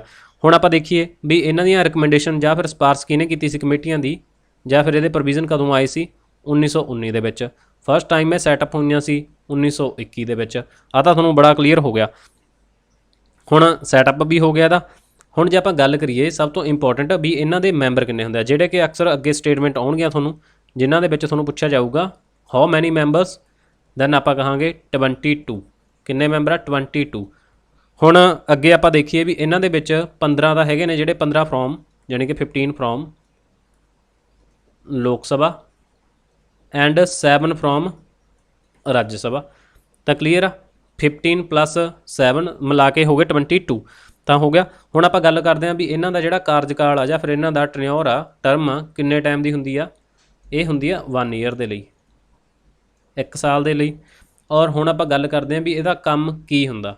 ਅੱਛਾ ਦੇਖੋ ਬੇਸਿਕਲੀ ਕੰਮ ਤਾਂ ਇਹਨਾਂ ਦੇ ਕਾਫੀ ਹੁੰਦੇ ਆ, ਪਰ ਇਹ ਇੰਪੋਰਟੈਂਟ ਇਹਦਾ ਕੰਮ ਕੀ ਆ ਵੀ ਜਿਹੜਾ ਕੈਗ ਹੁੰਦਾ ਕੰਟਰੋਲਰ ਆਡੀਟਰ ਜਨਰਲ, ਉਹਦੀ ਰਿਪੋਰਟ ਹੁੰਦੀ ਆ ਜਿਹੜੀ ਪਾਰਲੀਮੈਂਟ ਦੇ ਵਿੱਚ, ਉਹਨੂੰ ਐਗਜ਼ਾਮਿਨ ਕੀਤਾ ਜਾਂਦਾ ਕਿਹਦੇ ਦੁਆਰਾ, ਪਬਲਿਕ ਅਕਾਊਂਟਸ ਕਮੇਟੀ ਦੇ ਦੁਆਰਾ। ਇਹ ਇਹਨਾਂ ਦੇ ਇੰਪੋਰਟੈਂਟ ਫੈਕਟ ਕਰਾ ਰਿਹਾ ਮੈਂ ਤੁਹਾਨੂੰ ਬੱਚੇ, ਤੁਹਾਡਾ ਕੁਐਸਚਨ ਇਹਦੇ ਚੋਂ ਬਾਹਰ ਨਹੀਂ ਹੋਊਗਾ, ਤੁਸੀਂ ਇੰਨਾ ਵੀ ਧਿਆਨ ਦੇ ਨਾਲ ਇਹਨੂੰ ਕਰਕੇ ਜਾਇਓ। ਦੇਖੋ ਜਿਹੜੇ ਇਹਨਾਂ ਦੇ ਮੈਂਬਰ ਜਾਂ ਫਿਰ ਚੇਅਰਮੈਨ ਹੁੰਦੇ ਆ, ਕੀ ਉਹ ਦੁਬਾਰਾ ਰੀਅਪੁਆਇੰਟ ਕੀਤੇ ਜਾ ਸਕਦੇ ਆ, ਆਪਾਂ ਕਹਾਂਗੇ ਬਿਲਕੁਲ ਕੀਤੇ ਜਾ ਸਕਦੇ ਆ, ਰੀਅਪੁਆਇੰਟ ਕੀਤੇ ਜਾ ਸਕਦੇ ਆ, ਯੈਸ ਇਹ ਕਲੀਅਰ ਆ। ਹੁਣ ਦੇਖੋ ਜਿਹੜੇ ਇਹਦੇ ਚੇਅਰਪਰਸਨ ਹੁੰਦੇ ਆ ਅਪੁਆਇੰਟ ਕਿਹਦੇ ਦੁਆਰਾ ਕੀਤੇ ਜਾਂਦੇ ਆ, ਜਿਹੜਾ ਕਿ ਆਪਣੀ ਕੁਐਸਚਨ ਦੀ ਡਿਮਾਂਡ ਸੀਗੀ, ਚੇਅਰਪਰਸਨ ਨਿਯੁਕਤ ਕੌਣ ਕਰਦੇ ਆ, ਸਪੀਕਰ ਆਫ ਲੋਕ ਸਭਾ। ਤਾਂ ਬੱਚੇ ਦੇਖੋ ਆ ਤਾਂ ਹੋ ਗਿਆ ਤੁਹਾਨੂੰ ਬਿਲਕੁਲ ਕਲੀਅਰ ਆ ਨਾ। ਤਾਂ ਹੁਣ ਕਿਹਨੂੰ, who is that member of the largest opposition party in Lok Sabha. ਤਾਂ ਓਪੋਜੀਸ਼ਨ ਪਾਰਟੀ ਲੋਕ ਸਭਾ ਉਹਨਾਂ ਦੇ ਵਿੱਚੋਂ ਜਿਹੜਾ ਉਹਨਾਂ ਦਾ ਹੁੰਦਾ ਲਾਰਜੈਸਟ ਓਪੋਜੀਸ਼ਨ ਦੇ ਵਿੱਚ ਹੁੰਦੀ ਆ, ਉਹਨਾਂ ਦੇ ਬੰਦੇ ਨੂੰ ਕੀਤਾ ਜਾਂਦਾ। ਬਾਕੀ ਰੀਪਾਰਟ ਲੋਕ ਸਭਾ ਜਾਂ ਲੋਕ ਸਭਾ ਦੇ ਸਪੀਕਰ ਨੂੰ ਪੇਸ਼, ਰਿਪੋਰਟ ਕਿਹਨੂੰ ਪੇਸ਼ ਕਰਦੇ ਆ, ਲੋਕ ਸਭਾ ਵਿੱਚ ਜਾਂ ਲੋਕ ਸਭਾ ਦੇ ਸਪੀਕਰ ਨੂੰ ਪੇਸ਼ ਕੀਤੀ ਜਾਂਦੀ ਆ ਰਿਪੋਰਟ ਇਹਨਾਂ ਦੀ। ਤਾਂ ਆ ਤਾਂ ਰਹੇ ਇਹਨਾਂ ਦੇ ਇੱਕ ਬੇਸਿਕ ਇਫੈਕਟ। ਤੇ ਵਰਕ ਦੀ ਆਪਾਂ ਗੱਲ ਕਰ ਲਈ, ਇੱਥੇ ਵਿੱਚ ਇੱਕ ਇਫੈਕਟ ਇਹਦਾ ਹੋਰ ਧਿਆਨ ਦੇ ਨਾਲ ਦੇਖੋ 1966-67 ਜਦੋਂ ਆਪਣੇ ਪੰਜਾਬ ਦੀ ਫਾਰਮੇਸ਼ਨ ਹੁੰਦੀ ਆ, ਬਸ ਤੁਹਾਨੂੰ ਯਾਦ ਰਹਿ ਜਾਊਗਾ ਉਦੋਂ ਤੱਕ ਜਿਹੜਾ ਇਹਦਾ ਚੇਅਰਮੈਨ ਸੀ, ਕਿਉਂਕਿ ਇਹ ਚੇਅਰਮੈਨ ਦੇ ਨਾਲ ਰਿਲੇਟਡ ਕੁਐਸਚਨ ਤਾਂ ਕਰਕੇ ਆਪਾਂ ਇੱਥੇ ਦੇਖ ਰਹੇ ਹਾਂ, ਚੇਅਰਮੈਨ ਬਣਦਾ ਸੀਗਾ ਰੂਲਿੰਗ ਪਾਰਟੀ ਦਾ, ਪਰ ਇਸ ਤੋਂ ਬਾਅਦ ਹੁਣ ਕਿਹਦਾ ਬਣਦਾ, ਓਪੋਜੀਸ਼ਨ ਦਾ। ਅਗਰ ਤੁਹਾਨੂੰ ਕੋਈ ਵੀ ਸਟੇਟਮੈਂਟ ਇਹਦੇ ਬਾਰੇ ਆਉਂਦੀ ਆ ਬੱਚੇ, ਹੁਣ ਤੁਹਾਡਾ ਕੁਐਸਚਨ ਇਹਦੇ 'ਚੋਂ ਫਸਣਾ ਨਹੀਂ ਚਾਹੀਦਾ। ਜਿਹੜੀਆਂ ਕਿ ਕੈਗ ਦੁਆਰਾ ਰਿਪੋਰਟਸ ਰੱਖੀਆਂ ਜਾਂਦੀਆਂ ਨੇ ਉਹਨਾਂ ਨੂੰ ਐਗਜ਼ਾਮਿਨ ਕੌਣ ਕਰਦੇ ਆ, ਆਪਣੇ PAC ਪਬਲਿਕ ਅਕਾਊਂਟਸ ਕਮੇਟੀ। ਔਰ ਜਿਹੜਾ ਇਹਦਾ ਚੇਅਰਮੈਨ ਹੁੰਦਾ ਉਹਨੂੰ ਅਪੁਆਇੰਟ ਕੀਤਾ ਜਾਂਦਾ ਪ੍ਰੈਜ਼ੀਡੈਂਟ ਅਤੇ ਆਪਣਾ ਲੋਕ ਸਭਾ ਦੇ ਸਪੀਕਰ ਦੁਆਰਾ। ਕਿਹਨੂੰ ਕੀਤਾ ਜਾਂਦਾ, ਜਿਹੜਾ ਓਪੋਜੀਸ਼ਨ ਦਾ ਹੋਵੇ। 1966-67 ਤੋਂ ਬਾਅਦ ਇਹ ਮਸਲਾ ਆਪਣੇ ਚਰਚਾ ਦੇ ਵਿੱਚ ਆਇਆ ਔਰ ਇਹਨੂੰ ਫੋਲੋ ਕੀਤਾ ਜਾਣ ਲੱਗਿਆ। ਤਾਂ ਆਹ ਤੁਹਾਨੂੰ ਬੜਾ ਕਲੀਅਰ ਹੋ ਗਿਆ। ਔਰ ਜੇ ਕੈਗ ਦੀ ਗੱਲ ਕੀਤੀ ਬੱਚੇ, ਕੈਗ ਤੁਸੀਂ ਮੈਂ ਕੈਗ ਦੇ ਬਾਰੇ ਸੈਪਰੇਟ ਟੌਪਿਕ ਤੁਹਾਨੂੰ ਕਵਰ ਕਰਵਾਇਆ ਵਾ, MCQ ਵੀ ਕਰਵਾਏ ਵੇ ਆ ਔਰ ਮੈਂ ਤੁਹਾਨੂੰ ਇਹਦਾ ਟੌਪਿਕ ਵੀ ਕਰਵਾਇਆ ਵਾ। ਤੇ ਹੁਣ ਆਪਣੇ ਕਰੰਟਲੀ ਕੈਗ ਕੌਣ ਨੇ ਉਹਨਾਂ ਦਾ ਤੁਸੀਂ ਨਾਮ ਬੱਚੇ ਦੱਸਣਾਗਾ। ਓਕੇ ਚਲੋ ਅਗਲਾ ਕੁਐਸਚਨ ਦੇਖਦੇ ਹਾਂ ਆਪਾਂ। Which of the following committee are helped by the CAG in their work to exercise parliamentary control over the executive. ਤਾਂ ਹੁਣ ਦੇਖੋ ਬੱਚੇ ਇਹਦੇ 'ਚ ਤੁਹਾਨੂੰ 4 ਕਮੇਟੀਆਂ ਦੇ ਨਾਮ ਦੱਸੇ ਹੋਏ ਆ। ਇਹਨਾਂ ਦੇ ਵਿੱਚ ਦੱਸਣਾ ਵੀ ਇਹਨਾਂ ਦੇ ਵਿੱਚੋਂ ਕਿਹੜੀਆਂ ਕਮੇਟੀਆਂ ਨੇ ਜਿਨ੍ਹਾਂ ਦੀ ਹੈਲਪ ਕੈਗ ਦੁਆਰਾ ਕੀਤੀ ਜਾਂਦੀ ਆ ਜਦੋਂ ਕਿ ਉਹ ਆਪਦਾ parliamentary control over the executive. ਹੁਣ ਇਹਦੇ 'ਚ ਆਪਾਂ ਕਰੈਕਟ ਦੇਖਣਾ, ਤੁਸੀਂ ਪਹਿਲਾਂ ਇੱਥੇ ਦੇਖੋ ਸਟੇਟਮੈਂਟ ਵਾਲਾ ਸਮ ਆ ਗਿਆ, ਤੁਹਾਨੂੰ ਕੁਐਸਚਨ ਆ ਗਿਆ ਤਾਂ ਆਪਾਂ ਨੂੰ ਪੁੱਛਿਆ ਉਹਨਾਂ ਨੇ ਕਰੈਕਟ ਆਨਸਰ। ਤਾਂ ਆਪਾਂ ਦੇਖਦੇ ਹਾਂ ਪਬਲਿਕ ਅਕਾਊਂਟ ਕਮੇਟੀ PAC ਆ, ਕਮੇਟੀ ਆਫ ਪ੍ਰਿਵਿਲੇਜਸ ਆ, ਐਸਟੀਮੇਟ ਕਮੇਟੀ ਆ, ਕਮੇਟੀ ਔਨ ਪਬਲਿਕ ਅੰਡਰਟੇਕਿੰਗਸ ਆ। ਤਾਂ ਹੁਣ ਇਹਦੇ ਵਿੱਚੋਂ 4 ਆਪਾਂ ਨੂੰ ਆਪਸ਼ਨਾਂ ਨੇ। ਆਪਾਂ ਇਹਨਾਂ ਦੇ ਵਿੱਚੋਂ ਦੇਖਣਾ ਵੀ ਪਹਿਲੀ ਤੇ ਚੌਥੀ ਸਹੀ ਆ, ਪਹਿਲੀ ਦੂਜੀ ਚੌਥੀ ਸਹੀ ਆ, ਫਸਟ ਸੈਕਿੰਡ ਥਰਡ ਸਹੀ ਆ, ਸੈਕਿੰਡ ਥਰਡ ਐਂਡ ਫੋਰਥ ਸਹੀ ਆ। ਇਹਨਾਂ ਦੇ ਵਿੱਚੋਂ ਜਿਹੜਾ ਇਹਦਾ ਬਿਲਕੁਲ ਕਰੈਕਟ ਆਨਸਰ ਆ ਬੱਚੇ ਉਹ ਹੈਗੀ ਆ ਪਹਿਲੀ ਤੇ ਚੌਥੀ, ਪਬਲਿਕ ਅਕਾਊਂਟਸ ਕਮੇਟੀ ਯਾਨੀ ਕਿ PAC and committee on public undertaking. ਤਾਂ ਇਹਦਾ ਆਨਸਰ ਕੀ ਆ? ਇਹ ਆਨਸਰ ਇਹਦਾ ਬਿਲਕੁਲ ਕਰੈਕਟ ਆਨਸਰ ਆ। ਤਾਂ ਬੱਚੇ ਤੁਹਾਨੂੰ ਆ ਪਹਿਲਾ ਬਿਲਕੁਲ ਪੁਆਇੰਟ ਇਹਦਾ ਕਲੀਅਰ ਹੋ ਗਿਆ ਹੋਊਗਾ। ਇਸ ਤੋਂ ਬਾਅਦ ਹੁਣ ਆਪਾਂ ਕਲਾਸੀਫਿਕੇਸ਼ਨ ਦੀ ਗੱਲ ਕਰੀ ਸੀਗੀ, ਤਾਂ ਉਹਦੇ ਬਾਰੇ ਆਪਾਂ ਥੋੜ੍ਹਾ ਜਿਹਾ ਅੱਗੇ ਵਿਸਥਾਰ ਦੇ ਨਾਲ ਗੱਲ ਕਰ ਲੈਂਦੇ ਇੱਕ ਵਾਰ ਫਿਰ ਤੋਂ। ਦੇਖੋ ਆਪਾਂ ਸਟੈਂਡਿੰਗ ਕਮੇਟੀ ਦੀ ਗੱਲ ਕਰੀ, ਫਾਈਨੈਂਸ਼ੀਅਲ ਕਮੇਟੀਆਂ ਅੱਗੇ 3 ਤਰ੍ਹਾਂ ਦੀਆਂ ਹੁੰਦੀਆਂ, ਫਿਰ ਡਿਪਾਰਟਮੈਂਟਲ ਸਟੈਂਡਿੰਗ ਕਮੇਟੀਆਂ 24 ਹੁੰਦੀਆਂ ਨੇ। ਇਸ ਤੋਂ ਬਾਅਦ ਇੱਕ ਹੁੰਦੀਆਂ ਨੇ ਇਹਦੇ 'ਚ ਹੀ ਕਮੇਟੀ ਟੂ ਇਨਕੁਆਇਰ, ਠੀਕ ਆ, ਇਹਦੇ ਲਈ ਹੁੰਦੀਆਂ ਨੇ। ਤਾਂ ਜਿਹੜੀ ਹੈਗੀ ਆਪਣੀ committee on petition, committee on privileges, committee on ethics, ਤਾਂ ਇਹ ਵਾਲੀਆਂ ਆਉਂਦੀਆਂ ਨੇ ਕਮੇਟੀ ਟੂ ਇਨਕੁਆਇਰ ਦੇ ਅਧੀਨ। ਫਿਰ ਇਸ ਤੋਂ ਬਾਅਦ ਹੁੰਦੀਆਂ ਨੇ ਜਿਹੜੀਆਂ committee to scrutiny and control ਹੁੰਦੀਆਂ ਨੇ, ਉਹਦੇ 'ਚ ਆ ਜਾਂਦੀ ਹੈ ਆਪਣੀ, ਜਿਹਦੀ ਆਪਾਂ ਪਹਿਲਾਂ ਕੁਐਸਚਨ ਦੇ ਵਿੱਚ ਗੱਲ ਕਰਕੇ ਹਟਾਂ, ਇੰਪਾਵਰਮੈਂਟ ਆਫ ਵੂਮਨ। ਤਾਂ ਉਹ ਕਾਹਦੇ 'ਚ ਆਉਂਦੀ ਆ? ਸਕਰੂਟਨੀ ਵਾਲੀ ਕਮੇਟੀ ਦੇ ਵਿੱਚ ਆਉਂਦੀ ਆ, ਔਰ ਇਹ ਸਟੈਂਡਿੰਗ ਕਮੇਟੀਆਂ ਦੇ ਵਿੱਚ ਆਉਂਦੀਆਂ ਨੇ। ਕਮੇਟੀ ਟੂ ਇਨਕੁਆਇਰੀ ਦੇ ਵਿੱਚ ਆਉਂਦੀ ਆ committee on petition, privileges, ethics committee, inquiry ਵਾਲੇ ਦੇ ਅਧੀਨ ਆਉਂਦੀ ਆ ਆਪਣੇ, ਠੀਕ ਆ। ਹੋਰ ਹੁੰਦੀਆਂ ਨੇ committees relating to the day to day business of the house keeping committees ਜਾਂ ਸਰਵਿਸ ਕਮੇਟੀਜ਼। ਤਾਂ ਇਹ ਵਾਲੀਆਂ ਕਮੇਟੀਜ਼ ਹੁੰਦੀਆਂ ਨੇ। ਤੇ ਜਿਹੜੇ ਇੰਪਾਵਰਮੈਂਟ ਵੂਮਨ ਵਾਲੀ ਕਮੇਟੀ ਸੀ 30 ਮੈਂਬਰੀ ਕਮੇਟੀ ਹੁੰਦੀ ਆ ਬੱਚੇ, 20 ਲੋਕ ਸਭਾ ਦੇ ਹੁੰਦੇ ਆ, 10 ਰਾਜ ਸਭਾ 'ਚੋਂ ਹੁੰਦੇ ਆ। 1997 ਦੇ ਵਿੱਚ ਫਾਰਮ ਹੋਈ ਸੀ ਔਰ ਉਹਦਾ ਕਾਰਜਕਾਲ 1 ਸਾਲ ਦਾ ਸੀ। ਹੁਣ ਜਿਹੜੀਆਂ ਆਪਾਂ ਗੱਲ ਕਰੀ ਸੀ ਵੀ ਐਡ ਹੌਕ ਕਮੇਟੀਆਂ ਹੁੰਦੀਆਂ ਨੇ, ਐਡ ਹੌਕ ਕਮੇਟੀਆਂ ਹੁੰਦੀਆਂ ਇਹਦੇ ਵਿੱਚ, ਜਿਵੇਂ ਕਿ ਕਮੇਟੀ ਔਨ ਡਰਾਫਟ ਹੋ ਗਿਆ, 5 ਈਅਰ ਪਲਾਨ ਹੋ ਗਿਆ, ਰੇਲਵੇ ਕਨਵੈਨਸ਼ਨ ਦੇ ਲਈ ਹੋ ਗਿਆ, MP ਲੈਟਸ ਹੋ ਗਿਆ। ਤਾਂ ਇਹ ਵਾਲੀਆਂ ਹੁੰਦੀਆਂ ਇਨਕੁਆਇਰ ਕਮੇਟੀ, ਇਹਦੇ 'ਚ ਆਉਂਦੀਆਂ ਨੇ। ਆਪਾਂ ਕਿਹਾ ਸੀ ਵੀ ਇਨਕੁਆਇਰ ਤੇ ਐਡਵਾਈਜ਼ਰੀ ਹੁੰਦੀਆਂ ਨੇ, ਤਾਂ ਇਹ ਵਾਲੀ ਇਨਕੁਆਇਰ ਦੇ ਵਿੱਚ ਆ ਗਈਆਂ। ਬਾਕੀ ਇਹਦੇ 'ਚ ਇੱਕ ਰੇਲਵੇ ਕਨਵੈਨਸ਼ਨ ਕਮੇਟੀ ਸੀਗੀ, ਉਹ 18 ਮੈਂਬਰੀ ਆ, ਕਿਉਂਕਿ 18 ਇੱਕ ਆ ਗਿਆ, ਬਾਕੀ ਨੇ ਇਹਨਾਂ ਦੀਆਂ 15, 22, 30 ਮੈਂਬਰੀ ਇਹੋ ਜਿਹੀਆਂ ਕਮੇਟੀਆਂ ਹੁੰਦੀਆਂ ਤਕਰੀਬਨ। ਪਰ ਜਿਹੜੀ ਇਹਨਾਂ ਦੀ ਰੇਲਵੇ ਕਨਵੈਨਸ਼ਨ ਕਮੇਟੀ ਹੈ 18 ਮੈਂਬਰੀ ਕਮੇਟੀ ਆ, 12 ਲੋਕ ਸਭਾ ਦੇ ਨੇ, ਉਹਦੇ 'ਚ 6 ਰਾਜ ਸਭਾ ਦੇ ਵਿੱਚੋਂ ਨੇ। ਔਰ ਉਹਨਾਂ ਨੂੰ ਅਪੁਆਇੰਟ ਕੀਤਾ ਜਾਂਦਾ, ਠੀਕ ਆ, ਉਹਨਾਂ ਨੂੰ ਅਪੁਆਇੰਟ ਕੀਤਾ ਜਾਂਦਾ, ਨੋਮੀਨੇਟ ਕੀਤਾ ਜਾਂਦਾ ਸਪੀਕਰ ਦੇ ਦੁਆਰਾ। 1949 ਦੇ ਵਿੱਚ ਉਹ ਪਹਿਲੀ ਜਿਹੜੀ ਫਾਰਮ ਹੋਈ ਸੀ। ਇਸ ਤੋਂ ਬਾਅਦ ਦੇਖੋ ਹੁਣ ਆਪਾਂ ਇੰਪੋਰਟੈਂਟ ਫੈਕਟ ਜਿਹੜਾ ਅੱਜ ਕਲੀਅਰ ਕਰਾਂਗੇ ਆਪਾਂ ਨਾਲ, ਐਸਟੀਮੇਟ ਕਮੇਟੀ। ਇੱਕ ਮਿੰਟ ਬੱਚੇ, ਐਸਟੀਮੇਟ ਕਮੇਟੀ। ਤਾਂ ਹੁਣ ਇਹਦਾ ਆਪਾਂ ਬਸ ਇੰਪੋਰਟੈਂਟ ਫੈਕਟ ਦੇਖਾਂਗੇ। ਸੈਟਅਪ ਕਿੰਨੇ 'ਚ ਹੋਈ ਹੈ? ਇਹ 1950 ਦੇ ਵਿੱਚ ਹੋਈ ਆ। ਤਾਂ ਕਿਹਦੀ ਸਲਾਹ ਦੇ ਉੱਤੇ ਹੋਈ ਸੀ? ਐਡਵਾਈਜ਼ ਕਿਹਦੀ ਸੀ ਇਹ? ਜੌਹਨ ਮਥਾਊ।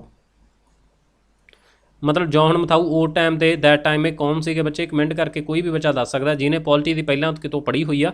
ਤਾਂ ਤੁਸੀਂ ਜ਼ਰੂਰ ਆਪਣੀ ਨੌਲੇਜ ਨੂੰ ਇੱਥੇ ਸ਼ੇਅਰ ਕਰਿਆ ਕਰੋ ਬਾਕੀਆਂ ਦੇ ਨਾਲ, ਜੋ ਉਹਨਾਂ ਨੂੰ ਵੀ ਪਤਾ ਲੱਗ ਸਕੇ ਤੁਹਾਨੂੰ ਕੀ ਆਉਂਦਾ ਜਾਂ ਫਿਰ ਕੀ ਪੜ੍ਹਾਇਆ ਜਾਂਦਾ, ਕੀ ਕਲਾਸ ਦੇ ਵਿੱਚ ਪੁੱਛਿਆ ਜਾਂਦਾ।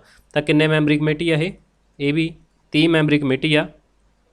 ਤੇ ਇਹਦੇ ਆਲ ਮੈਂਬਰ ਨੇ ਜਿਹੜੇ ਉਹ ਕਿੱਥੋਂ ਨੇ? ਲੋਕ ਸਭਾ ਦੇ ਵਿੱਚੋਂ ਹੁੰਦੇ ਆ।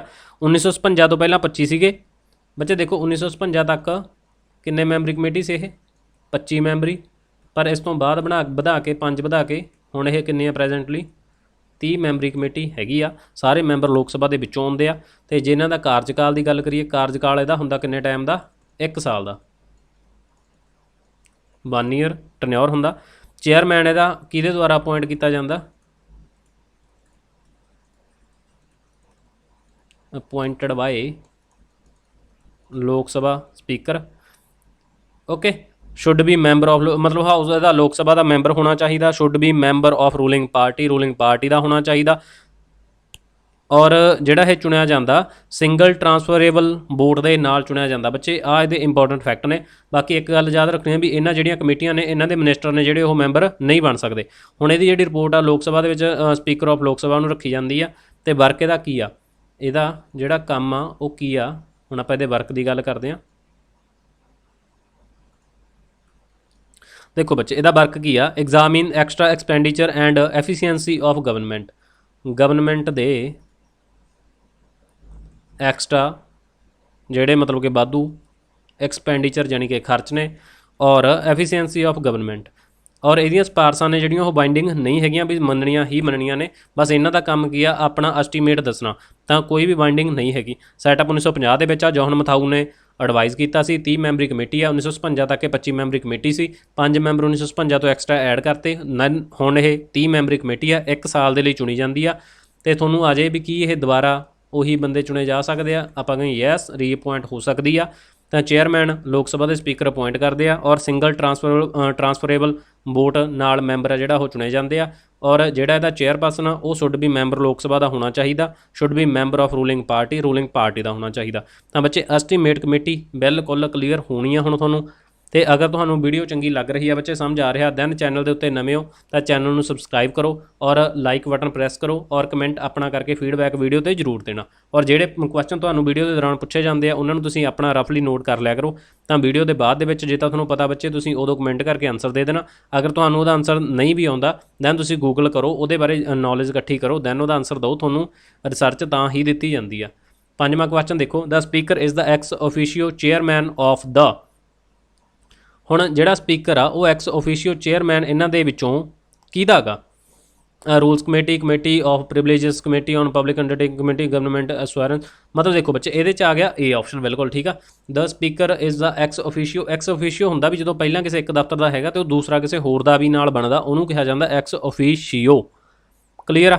ਤਾਂ ਇਹਦੇ 'ਚ ਇਹ ਕਿਹਦਾ ਗਾ? ਰੂਲਸ ਕਮੇਟੀ ਦਾ। ਹੁਣ ਇਹਦੇ ਨਾਲ ਹੀ ਆਪਾਂ ਇੱਕ ਗੱਲ ਕਰਾਂਗੇ ਆਪਣੀ ਪਬਲਿਕ ਅੰਡਰਟੇਕਿੰਗ ਕਮੇਟੀ। ਤਾਂ ਹੁਣ ਇਹ ਕੁਐਸਚਨ ਦੇ ਨਾਲ ਆਪਾਂ ਫੈਕਟ ਕਿਹੜਾ ਕਲੀਅਰ ਕਰਾਂਗੇ? ਪਬਲਿਕ ਅੰਡਰਟੇਕਿੰਗ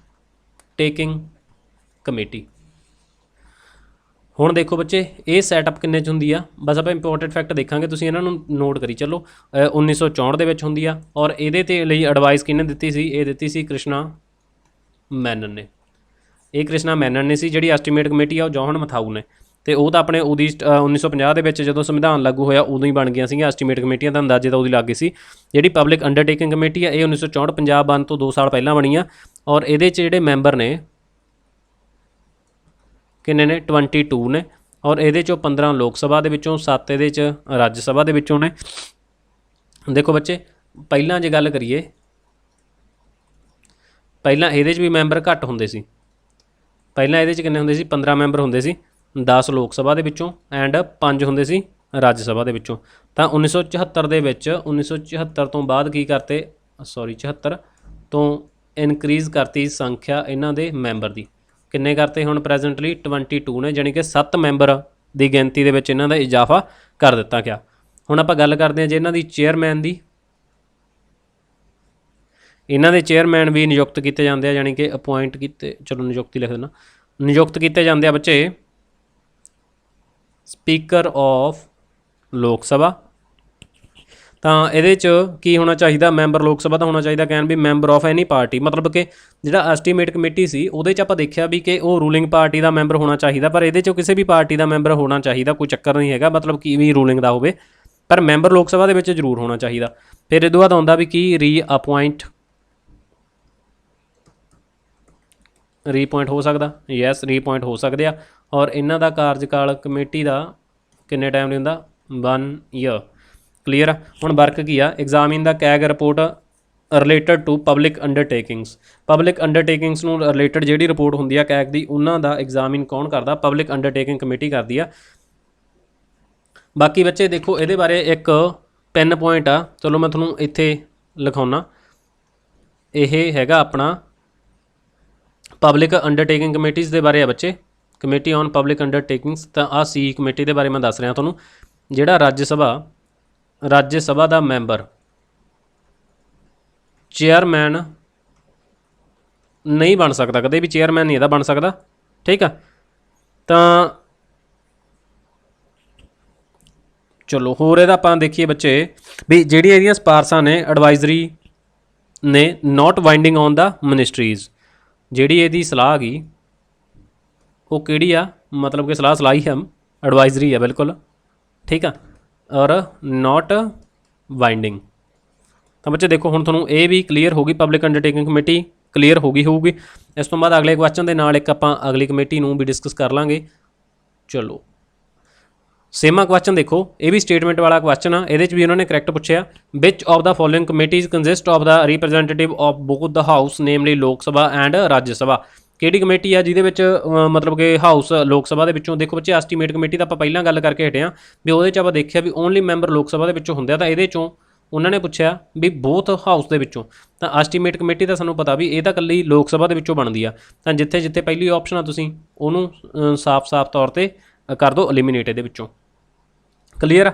ਤਾਂ ਹੁਣ ਦੇਖੋ ਕਮੇਟੀ ਔਨ ਸਬੋਰਡੀਨੇਟ ਲੈਜਿਸਲੇਸ਼ਨ ਇਹਦਾ ਆਪਾਂ ਨੂੰ ਪਤਾ ਨਹੀਂ ਹਜੇ। ਦੇਖੋ ਤੁਸੀਂ ਪਬਲਿਕ ਅਕਾਊਂਟਸ ਕਮੇਟੀ, ਤਾਂ ਇਹ ਸਾਨੂੰ ਪਤਾ ਵੀ 3 ਬਿਲਕੁਲ ਕਰੈਕਟ ਆਂਸਰ ਆ। ਕਮੇਟੀ ਔਨ ਪਬਲਿਕ ਅੰਡਰਟੇਕਿੰਗਸ ਇਹ ਵੀ ਕਲੀਅਰ ਆ। ਤਾਂ ਇਹਦੇ 'ਚ ਜਿਹੜਾ ਕਰੈਕਟ ਆਂਸਰ ਆ ਉਹ ਬਿਲਕੁਲ ਸੀ ਆਂਸਰ ਆ। ਦੂਸਰਾ ਪੁਆਇੰਟ ਬਿਲਕੁਲ ਗਲਤ ਆ ਇੱਥੇ।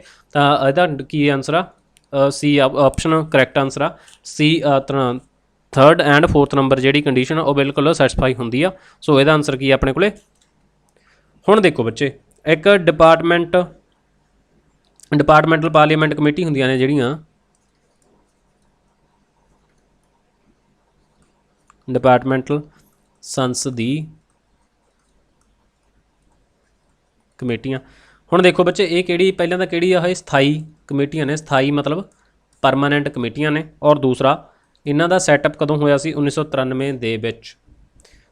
ਠੀਕ ਆ। ਉਦੋਂ ਤੱਕ ਇਹ 17 ਸੀਗੀਆਂ ਅਤੇ 2004 ਦੇ ਵਿੱਚ ਜਦੋਂ ਮਤਲਬ ਇਹਨਾਂ ਦੀ ਗਿਣਤੀ ਵਧਾਈ ਗਈ ਉਦੋਂ ਇਹਨਾਂ ਨੂੰ ਕਰਤਾ 24 ਕਮੇਟੀਆਂ।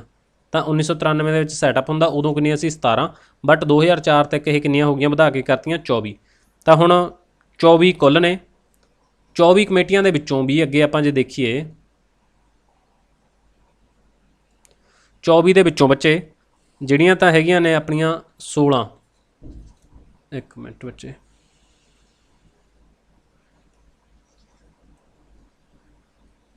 ਦੇਖੋ ਇਹਦੇ ਚੋਂ 16 ਕਮੇਟੀਆਂ ਤਾਂ ਹੈਗੀਆਂ ਨੇ ਇਹਦੇ 'ਚ ਲੋਕ ਸਭਾ ਦੀਆਂ, ਐਂਡ ਇਹਦੇ ਚੋਂ 8 ਹੈਗੀਆਂ ਨੇ ਰਾਜ ਸਭਾ ਦੀਆਂ। ਕਲੀਅਰ ਆ। ਹੁਣ ਜੇ ਮੈਂਬਰ ਦੀ ਗੱਲ ਕਰੀਏ, ਮੈਂਬਰ ਇਹਦੇ 'ਚ ਬਹੁਤ ਜ਼ਿਆਦਾ ਹੁੰਦੇ ਆ। ਮੈਂਬਰ ਹੁੰਦੇ ਨੇ 45। ਹਜੇ ਤੱਕ ਆਪਾਂ ਜਿੰਨੀਆਂ ਪੜ੍ਹੀਆਂ ਨੇ ਸਭ ਤੋਂ ਜ਼ਿਆਦਾ ਮੈਂਬਰ ਇਹਦੇ ਵਿੱਚ ਆਏ ਨੇ। 3 ਇਹਦੇ ਵਿੱਚ ਰਾਜ ਸਭਾ, ਇਹਦੇ 'ਚ ਰਾਜ ਸਭਾ ਥੋੜ੍ਹੀ ਜਿਹੀ ਸਟਰੋਂਗ ਆ। ਤਾਂ 15 ਮੈਂਬਰ ਨੇ ਇਹਦੇ 'ਚੋਂ ਲੋਕ ਸਭਾ ਦੇ ਵਿੱਚ। ਤਾਂ ਇਹਦਾ ਵਰਕ ਕੀ ਹੁੰਦਾ? ਮਿਨਿਸਟਰੀ ਆਫ ਡਿਪਾਰਟਮੈਂਟਸ ਆ ਜਿਹੜੀ, ਉਹਦੇ ਕੰਮ ਨੇ ਜਿਹੜੇ ਉਹਨਾਂ ਨੂੰ ਦੇਖਣਾ ਹੀ ਇਹਦਾ ਬੇਸਿਕਲੀ ਕੰਮ ਆ। ਅਤੇ ਹੁਣ ਇਸ ਤੋਂ ਬਾਅਦ ਜਿਹੜਾ ਆਪਾਂ ਸਬੋਰਡੀਨੇਟ ਲੈਜਿਸਲੇਸ਼ਨ ਵਾਲਾ ਕੁਐਸਚਨ ਕਰਿਆ ਸੀ ਬੱਚੇ, ਤਾਂ ਇਹਦੇ ਬਾਰੇ ਆਪਾਂ ਦੂਸਰਾ ਜਿਹੜੀ ਆਪਣੀ ਸਟੇਟਮੈਂਟ ਸੀਗੀ, ਤਾਂ ਹੁਣ ਮੈਂ ਦੂਸਰੀ ਬਾਰੇ ਤੁਹਾਨੂੰ ਫੈਕਟ ਦੱਸ ਰਿਹਾ। ਇੱਥੇ ਤੁਸੀਂ ਨੋਟ ਕਰ ਲਓ। ਇਹਦਾ ਸੈਟਅਪ ਹੋਇਆ ਸੀ 1953 ਦੇ ਵਿੱਚ। ਔਰ ਲੋਕ ਸਭਾ ਦੇ ਵਿੱਚੋਂ 15 ਨੇ, ਰਾਜ ਸਭਾ ਦੇ ਵੀ 15 ਨੇ। ਤਾਂ ਇਹ ਕਿੰਨੇ ਮੈਂਬਰੀ ਕਮੇਟੀ ਆ? 30 ਮੈਂਬਰੀ ਕਮੇਟੀ ਆ ਬੱਚੇ। 15-15 ਦੋਨੇ ਹਾਊਸ ਦੇ ਵਿੱਚੋਂ ਈਚ ਮੈਂਬਰ ਲਏ ਜਾਂਦੇ ਆ। ਔਰ ਇਹਦੇ 'ਚ ਚੇਅਰਮੈਨ ਵਿਰੋਧੀ ਪਾਰਟੀ ਦਾ ਹੋਣਾ ਚਾਹੀਦਾ। ਕਲੀਅਰ ਆ। ਪਰਮਾਨੈਂਟ ਕਮੇਟੀਆਂ 'ਚ ਹੁੰਦਾ। ਲੋਕ ਸਭਾ ਰਾਜ ਸਭਾ ਦੀਆਂ ਅਲੱਗ-ਅਲੱਗ ਹੁੰਦੀਆਂ ਨੇ। ਕਲੀਅਰ। ਲੋਕ ਸਭਾ ਦੇ ਮਤਲਬ ਦੋਨਾਂ ਦੀਆਂ ਇਹ ਅਲੱਗ-ਅਲੱਗ ਰਿਪੋਰਟ ਲੋਕ ਸਭਾ ਨੂੰ ਪੇਸ਼ ਕਰਦੀਆਂ। Act pass by parliament, but parliament gave power to subordinate committee. Time ਇਹਨਾਂ ਦਾ ਕੋਈ ਫਿਕਸ ਨਹੀਂ ਹੈਗਾ। ਕੋਈ ਮਿਨਿਸਟਰ ਮੈਂਬਰ ਨਹੀਂ ਬਣ ਸਕਦਾ। 1 ਸਾਲ ਦੇ ਲਈ ਮੈਂਬਰ ਹੁੰਦੇ ਆ ਜਿਹੜੇ ਇਹਦੇ 'ਚ ਮਤਲਬ ਕਿ ਚੁਣੇ ਜਾਂਦੇ ਆ। ਕਲੀਅਰ ਆ। ਮਤਲਬ ਅਲੱਗ-ਅਲੱਗ ਹੁੰਦੀਆਂ ਇਹਨਾਂ ਦੀਆਂ ਕਮੇਟੀਆਂ, ਤਾਂ ਕਰਕੇ ਇਹਨਾਂ ਦੇ ਵਿੱਚੋਂ ਦੋਨੇ ਦੇ ਵਿੱਚ ਆਪਾਂ ਕਾਊਂਟ ਨਹੀਂ ਕਰਦੇ। ਕਲੀਅਰ ਆ। ਲੋਕ ਸਭਾ ਦੀ 15, ਉਹਦੀ ਵੀ 15 ਮੈਂਬਰ, ਜਾਣੀ ਕਿ ਦੋਨਾਂ ਦੇ 15-15 ਮੈਂਬਰ ਵਾਲਾ ਕਮੇਟੀ ਹਿਸਾਬ ਕਿਤਾਬ ਇਹਨਾਂ ਦਾ ਬਣ ਜਾਂਦਾ। ਇਸ ਤੋਂ ਬਾਅਦ ਬੱਚੇ ਇੱਕ ਕਮੇਟੀ ਆਪਾਂ ਹੋਰ ਗੱਲ ਕਰਨੀ ਆ, ਕਮੇਟੀ ਔਨ ਵੈਲਫੇਅਰ।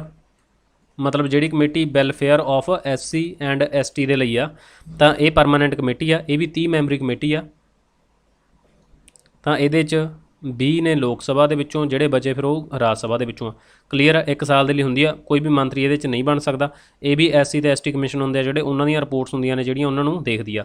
ਬਾਕੀ ਜਿਹੜੀਆਂ ਨੋਨ ਪਰਮਾਨੈਂਟ ਕਮੇਟੀਆਂ ਹੁੰਦੀਆਂ ਨੇ, ਜਿਵੇਂ ਆਪਾਂ ਪਹਿਲੀ ਸਲਾਈਡ ਦੇ ਵਿੱਚ ਗੱਲ ਕਰੀ ਸੀ, ਤਾਂ ਉਹਦੇ 'ਚ ਜੁਆਇੰਟ ਪਾਰਲੀਮੈਂਟਰੀ ਕਮੇਟੀਆਂ ਹੁੰਦੀਆਂ, ਜਿਵੇਂ ਕਿ JPC ਕਹਿ ਦਿੰਦੇ ਆ ਉਹਨਾਂ ਨੂੰ ਆਪਾਂ। ਤਾਂ ਇਹ ਸਪੈਸ਼ਲ ਪਰਪਸ ਦੇ ਲਈ ਬਣਦੀਆਂ ਨੇ। ਜਿਵੇਂ ਕਿ ਲਾਸਟ ਆਪਣੀ ਬਣੀ ਸੀਗੀ 2G ਸਪੈਕਟਰਮ ਸਕੈਮ ਹੋਇਆ ਸੀਗਾ। ਕਮੇਟੀ ਦਾ ਚੇਅਰਮੈਨ ਸੀ ਉਦੋਂ PC ਚਾਕੂ ਬਣੇ ਸੀਗੇ। 2014 ਤੱਕ ਉਹਨਾਂ ਨੇ ਰਿਪੋਰਟ ਆਪਣੀ ਪੇਸ਼ ਨਹੀਂ ਕਰ ਪਾਈ ਸੀ। 2014 'ਚ ਕਾਂਗਰਸ ਗਈ, ਮੋਦੀ ਆਇਆ, ਅਤੇ ਫਿਰ ਇਹ ਕਮੇਟੀ ਖਤਮ। ਤਾਂ ਇਹ ਵਾਲੀ ਬਣੀ ਸੀਗੀ ਲਾਸਟ ਜੁਆਇੰਟ ਪਾਰਲੀਮੈਂਟਰੀ ਕਮੇਟੀ। ਕਦੋਂ ਬਣੀ ਸੀ? 2G ਸਪੈਕਟਰਮ ਸਕੈਮ ਦੇ ਲਈ ਫਾਰਮ ਹੋਈ ਸੀ। ਕਲੀਅਰ ਆ ਬਈ। ਤਾਂ ਬੱਚੇ ਇਹ ਦੇਖੋ ਕਮੇਟੀਆਂ ਦੇ ਬਾਰੇ ਜਿੰਨਾ ਕੁ ਇਨਫੋਰਮੇਸ਼ਨ ਤੁਹਾਡੇ ਲਈ ਐਗਜ਼ਾਮ ਓਰੀਐਂਟਡ ਜ਼ਰੂਰੀ ਸੀ, ਉਨੀ ਆਪਾਂ ਤੁਹਾਨੂੰ ਪ੍ਰੋਵਾਈਡ ਕੀਤੀ ਆ ਬੱਚੇ। ਇਸ ਤੋਂ ਬਾਅਦ ਹੁਣ ਆਪਾਂ ਕਿਹਾ ਸੀ ਵੀ ਜੁਡੀਸ਼ਰੀ ਵਾਲੇ ਨੇ ਜਿਹੜੇ, ਆਪਾਂ ਉਹਨਾਂ ਨੂੰ ਵੀ ਤੁਹਾਡੇ ਨਾਲ ਡਿਸਕਸ ਕਰਨਾ। ਤਾਂ ਉਹ ਵਾਲੀ ਹੁਣ ਆਪਾਂ ਸਲਾਈਡਸ ਆਪਣੀਆਂ ਸਟਾਰਟ ਹੋ ਰਹੇ ਨੇ। ਕੁਐਸਚਨ ਆਪਣੇ ਜੁਡੀਸ਼ਰੀ ਨੂੰ ਲੈ ਕੇ ਆਪਾਂ ਡਿਸਕਸ ਕਰਨੇ ਆ। ਦੇਖੋ ਬੱਚੇ ਇਹਦੇ 'ਚ ਕੀ ਕਹਿੰਦੇ ਆ, ਕੰਸੀਡਰ ਦਾ ਫੋਲੋਇੰਗ ਸਟੇਟਮੈਂਟਸ। ਤਾਂ ਹੁਣ ਇਹਦੇ 'ਚ ਸਟੇਟਮੈਂਟ ਨੇ ਤੁਹਾਨੂੰ 2। ਤਾਂ ਇਹਨਾਂ ਦੇ ਵਿੱਚ ਉਹ ਕਹਿੰਦੇ ਆ ਵੀ ਤੁਸੀਂ ਸਟੇਟਮੈਂਟ ਨੂੰ ਦੇਖੋ। ਇਸ ਤੋਂ ਬਾਅਦ ਉਹ ਕੀ ਕਹਿੰਦੇ ਆ ਵੀ ਇਹਨਾਂ ਦੇ ਵਿੱਚੋਂ ਦੱਸੋ ਸਾਨੂੰ ਕਰੈਕਟ ਕਿਹੜਾ ਗਾ। ਤਾਂ ਹੁਣ ਇਹਦੇ 'ਚ ਇਹਨਾਂ ਨੇ ਪੁੱਛਿਆ ਆਪਾਂ ਕਰੈਕਟ ਦੇਖਣਾ। ਦਾ ਮੈਕਸਿਮਮ ਨੰਬਰ ਆਫ ਜੱਜਸ in the high court are specified in the constitution of India, ਕਿ ਜਿੰਨੇ ਨੰਬਰ ਜੱਜ ਵੱਧ ਤੋਂ ਵੱਧ ਜੱਜ ਹੋ ਸਕਦੇ ਆਪਣੇ ਹਾਈ ਕੋਰਟ ਦੇ ਵਿੱਚ, ਉਹ ਸੰਵਿਧਾਨ ਦੇ ਵਿੱਚ ਆਪਣੇ ਮੈਂਸ਼ਨ ਕੀਤੇ ਹੋਏ ਆ। ਦੂਸਰਾ, every high court has a power to superintendence over all courts and tribunals, भी मतलब कि मिलिटरी ट्रिब्यूनल ਨੂੰ ਛੱਡ ਕੇ provided they are subject to appellate jurisdiction of the high court. बच्चे देखो ये ਜਿਹੜਾ ਤੁਹਾਡਾ ਕੁਐਸਚਨ ਆ ਇਹਦੇ 'ਚ ਦੋਨੋਂ ਆਪਸ਼ਨ ਹੀ ਗਲਤ ਨੇ, ठीक आ। ਤਾਂ ਬਸ ਇਹਦੇ 'ਚ ਮੈਂ ਤੁਹਾਨੂੰ ਅੱਗੇ ਐਕਸਪਲੇਨ ਨਹੀਂ ਕਰਦਾ। ਵੈਸੇ ਜੁਡੀਸ਼ਰੀ ਦੇ ਬਾਰੇ ਜਿੰਨੇ ਫੈਕਟ ਹੋਣਗੇ ਮੈਂ ਤੁਹਾਨੂੰ ਦੱਸ ਦੇਣਾ। ਵੀ ਆਪਾਂ ਜੁਡੀਸ਼ਰੀ ਦੀ ਗੱਲ ਕਰੀਏ, ਜਿਹੜੀ ਤਾਂ ਆਪਣੀ ਸੁਪਰੀਮ ਕੋਰਟ ਆ, ਸੁਪਰੀਮ ਕੋਰਟ ਹੈਗੀ ਆਪਣੀ ਆਰਟੀਕਲ 124 ਤੋਂ ਲੈ ਕੇ 127 ਤੱਕ ਆ। ਔਰ ਆਪਾਂ ਸੰਵਿਧਾਨ ਦੀ ਗੱਲ ਕਰੀਏ, ਸੰਵਿਧਾਨ ਦੇ ਇਹ ਪਾਰਟ ਹੈਗੇ ਆ 5ਵੇਂ ਦੇ ਵਿੱਚ। ਇਸ ਤੋਂ ਬਾਅਦ ਆਪਣੀ ਆਉਂਦੀ ਆ ਡਿਸਟ੍ਰਿਕਟ ਨਹੀਂ, ਹਾਈ ਕੋਰਟ। ਪਹਿਲਾਂ ਆਪਣੀ ਆਉਂਦੀ ਆ ਹਾਈ ਕੋਰਟ, ਫਿਰ ਆਪਣੀ ਆਉਂਦੀ ਆ ਡਿਸਟ੍ਰਿਕਟ ਕੋਰਟ। ਇਹਨਾਂ ਦੇ ਆਰਟੀਕਲ ਨੇ ਜਿਹੜੇ ਤੁਸੀਂ ਉਹ ਧਿਆਨ 'ਚ ਰੱਖਣੇ ਆ, 214 ਤੋਂ ਲੈ ਕੇ 232 ਤੱਕ। ਔਰ ਇਸ ਤੋਂ ਬਾਅਦ 233 ਤੋਂ ਲੈ ਕੇ, ਹੁਣ ਤੁਸੀਂ ਕਹੋਗੇ ਵੀ ਇਹ ਇਕੱਠੇ ਕਿਉਂ ਆ, ਕਿਉਂਕਿ ਬੱਚੇ ਇਹ ਤਾਂ ਦੋਨੋਂ ਸਟੇਟ ਦੇ ਮੈਟਰ 'ਚ ਆ ਗਏ, ਉਹ ਯੂਨੀਅਨ ਦੇ ਉਹ ਕੇਂਦਰ ਲੈਵਲ 'ਤੇ ਆ। ਤਾਂ ਇਹ ਦੋਨੇ ਆਪਣੇ ਪਾਰਟ ਕਿਹੜੇ ਦੇ ਵਿੱਚ ਨੇ, ਇਹ ਪਾਰਟ ਨੇ 6ਵੇਂ ਦੇ ਵਿੱਚ। ਤਾਂ ਇਹ ਤੁਸੀਂ ਧਿਆਨ 'ਚ ਰੱਖਣਾ। ਬਾਕੀ ਇਹਦੇ ਨਾਂ ਵਿੱਚੋਂ ਇੱਕ ਵੈਰੀ ਇੰਪੋਰਟੈਂਟ ਆਰਟੀਕਲ ਆ ਜਿਹੜਾ, ਉਹ ਹੈਗਾ ਆਪਣਾ 222, ਜਾਣੀ ਕਿ 222। ਇਹਦੇ 'ਚ ਕੀਤੇ ਜਾਂਦੇ ਨੇ ਕੀ ਪ੍ਰੋਵੀਜ਼ਨ, ਇਹਦੇ 'ਚ ਟਰਾਂਸਫਰ ਆਫ ਜੱਜਸ ਹਾਈ ਕੋਰਟ ਜਾਂ ਫਿਰ ਚਾਹੇ ਚੀਫ ਜੱਜ ਆ, ਮਤਲਬ ਕਿ ਹਾਈ ਕੋਰਟ ਦੇ ਵਿੱਚੋਂ ਕੋਈ ਵੀ ਜੱਜ ਚਾਹੇ ਚੀਫ ਜੱਜ ਆ, ਉਹ ਕਿਸੇ ਹੋਰ ਕੋਰਟ ਦੇ ਵਿੱਚ ਟਰਾਂਸਫਰ ਕਰਨਾ, ਦੈਨ ਉੱਥੇ 222 ਨੰਬਰ ਆਰਟੀਕਲ ਦੇ ਵਿੱਚ ਇਹਨਾਂ ਦਾ ਪ੍ਰੋਵੀਜ਼ਨ ਹੈਗਾ ਗਾ, ਠੀਕ ਆ। ਤਾਂ ਇਹ ਚੀਜ਼ ਸੀ ਬੱਚੇ। ਬਾਕੀ ਇਹਨਾਂ ਦੀ ਭਾਸ਼ਾ ਦੀ ਗੱਲ ਕਰੀਏ ਤਾਂ ਇੱਕ ਆਰਟੀਕਲ 348(1) ਉਹ ਰਿਲੇਟਡ ਟੂ ਲੈਂਗੁਏਜ ਆ। ਸੁਪਰੀਮ ਕੋਰਟ ਤੇ ਹਾਈ ਕੋਰਟ ਦੇ ਵਿੱਚ ਜਿੰਨੀਆਂ ਪ੍ਰੋਸੀਡਿੰਗ ਨੇ ਉਹ ਸਾਰੀਆਂ ਇੰਗਲਿਸ਼ ਦੇ ਵਿੱਚ ਹੋਣਗੀਆਂ, ਕਿਉਂਕਿ ਹੁਣ ਆਪਾਂ ਗੱਲ ਕਰਕੇ ਹਟੇ ਹਾਂ 222 ਨੰਬਰ ਆਰਟੀਕਲ ਦੀ। ਤਾਂ ਜੱਜ ਕਿਤੇ ਵੀ ਟਰਾਂਸਫਰ ਕੀਤਾ ਜਾ ਸਕਦਾ, ਪੰਜਾਬ ਦੇ ਜੱਜ ਨੂੰ ਕੇਰਲਾ ਦੇ ਵਿੱਚ ਕਰ ਦੋ, ਸਾਊਥ ਇੰਡੀਆ ਦੇ ਵਿੱਚ ਕਿਤੇ ਵੀ ਕਰ ਦੋ, ਦੈਨ ਉੱਥੇ ਦੀ ਭਾਸ਼ਾ ਉਹਨਾਂ ਨੂੰ ਨਾ ਆਵੇ, ਤਾਂ ਕਰਕੇ ਇੰਗਲਿਸ਼ ਉਹ ਆ ਵੀ ਜਿਹੜੀ ਸਾਰੀਆਂ ਦੇ ਵਿੱਚ ਚੱਲੂਗੀ। ਸੋ ਦੈਟਸ ਵਾਈ ਇਹਨਾਂ ਦੀ ਭਾਸ਼ਾ ਕੀ ਜਿਹੜੀ ਪ੍ਰੋਸੀਡਿੰਗ ਆ ਜ਼ਿਆਦਾਤਰ ਉਹ ਇੰਗਲਿਸ਼ ਦੇ ਵਿੱਚ ਹੁੰਦੀ ਆ, ਠੀਕ ਆ। ਪਰ ਆਪ ਹਾਈ ਕੋਰਟ ਆਪਦੀ ਕਰ ਸਕਦੀ ਹੁੰਦੀ ਆ। ਫੈਡਰਲ ਕੋਰਟ ਦੀ ਗੱਲ ਕਰੀਏ ਤਾਂ ਜਿਹੜਾ ਆਪਣਾ ਫੈਡਰਲ ਕੋਰਟ ਬਣਿਆ ਸੀਗਾ ਉਹ ਬੱਚੇ ਬਣਿਆ ਸੀ ਗਵਰਨਮੈਂਟ ਆਫ, ਦੇਖੋ ਤੁਹਾਨੂੰ ਦੋ ਚੀਜ਼ਾਂ ਆਉਣਗੀਆਂ, ਇੱਕ ਤਾਂ ਆਊਗਾ ਜਮਾ ਬਿਲਕੁਲ ਫਸਟ ਕੋਰਟ ਬਾਰੇ ਫੈਕਟ ਆ ਸਕਦਾ। ਤਾਂ ਇਹ ਜਿਹੜਾ ਰੈਗੂਲੇਟਿੰਗ ਐਕਟ ਆਇਆ ਸੀ 1973, ਇਹਦੇ ਨਾਲ ਬਣਿਆ ਸੀ 1974 ਦੇ ਵਿੱਚ। ਇਹ ਬਣਿਆ ਸੀਗਾ ਕਲਕੱਤੇ, ਠੀਕ ਆ। ਕਲਕੱਤੇ ਬਣਿਆ ਸੀ ਲਿਮਟਿਡ 1+7, ਯਾਨੀ ਕਿ 8 ਜੱਜ ਸੀਗੇ, ਇਹਦੇ 'ਚ ਇੱਕ ਚੀਫ, 7 ਜੱਜ ਸੀਗੇ। ਅਤੇ ਹੁਣ ਕਰੰਟਲੀ 34 ਜੱਜ ਨੇ, ਇੱਕ ਆਪਣਾ ਚੀਫ ਜਸਟਿਸ ਆ, 33 ਅਦਰ ਜੱਜ ਨੇ, ਠੀਕ ਆ। 6 ਵਾਰੀ ਸੰਸ਼ੋਧਨ ਇਹਨਾਂ ਦੇ ਵਿੱਚ ਕੀਤਾ ਜਾ ਚੁੱਕਿਆ। ਅਤੇ ਜੇ ਗੱਲ ਆਉਂਦੀ ਆ ਫੈਡਰਲ ਕੋਰਟ ਦੀ, ਤਾਂ ਫੈਡਰਲ ਕੋਰਟ ਬਣੀ ਸੀ ਆਪਣੀ ਗਵਰਨਮੈਂਟ ਆਫ ਇੰਡੀਆ ਐਕਟ 1935 ਦੇ ਨਾਲ। 1937 ਦੇ ਵਿੱਚ ਫਾਰਮ ਹੋਈ ਸੀ, ਗਵਰਨਮੈਂਟ ਆਫ ਇੰਡੀਆ ਐਕਟ 1935 ਦੇ ਵਿੱਚ ਆਇਆ ਸੀ।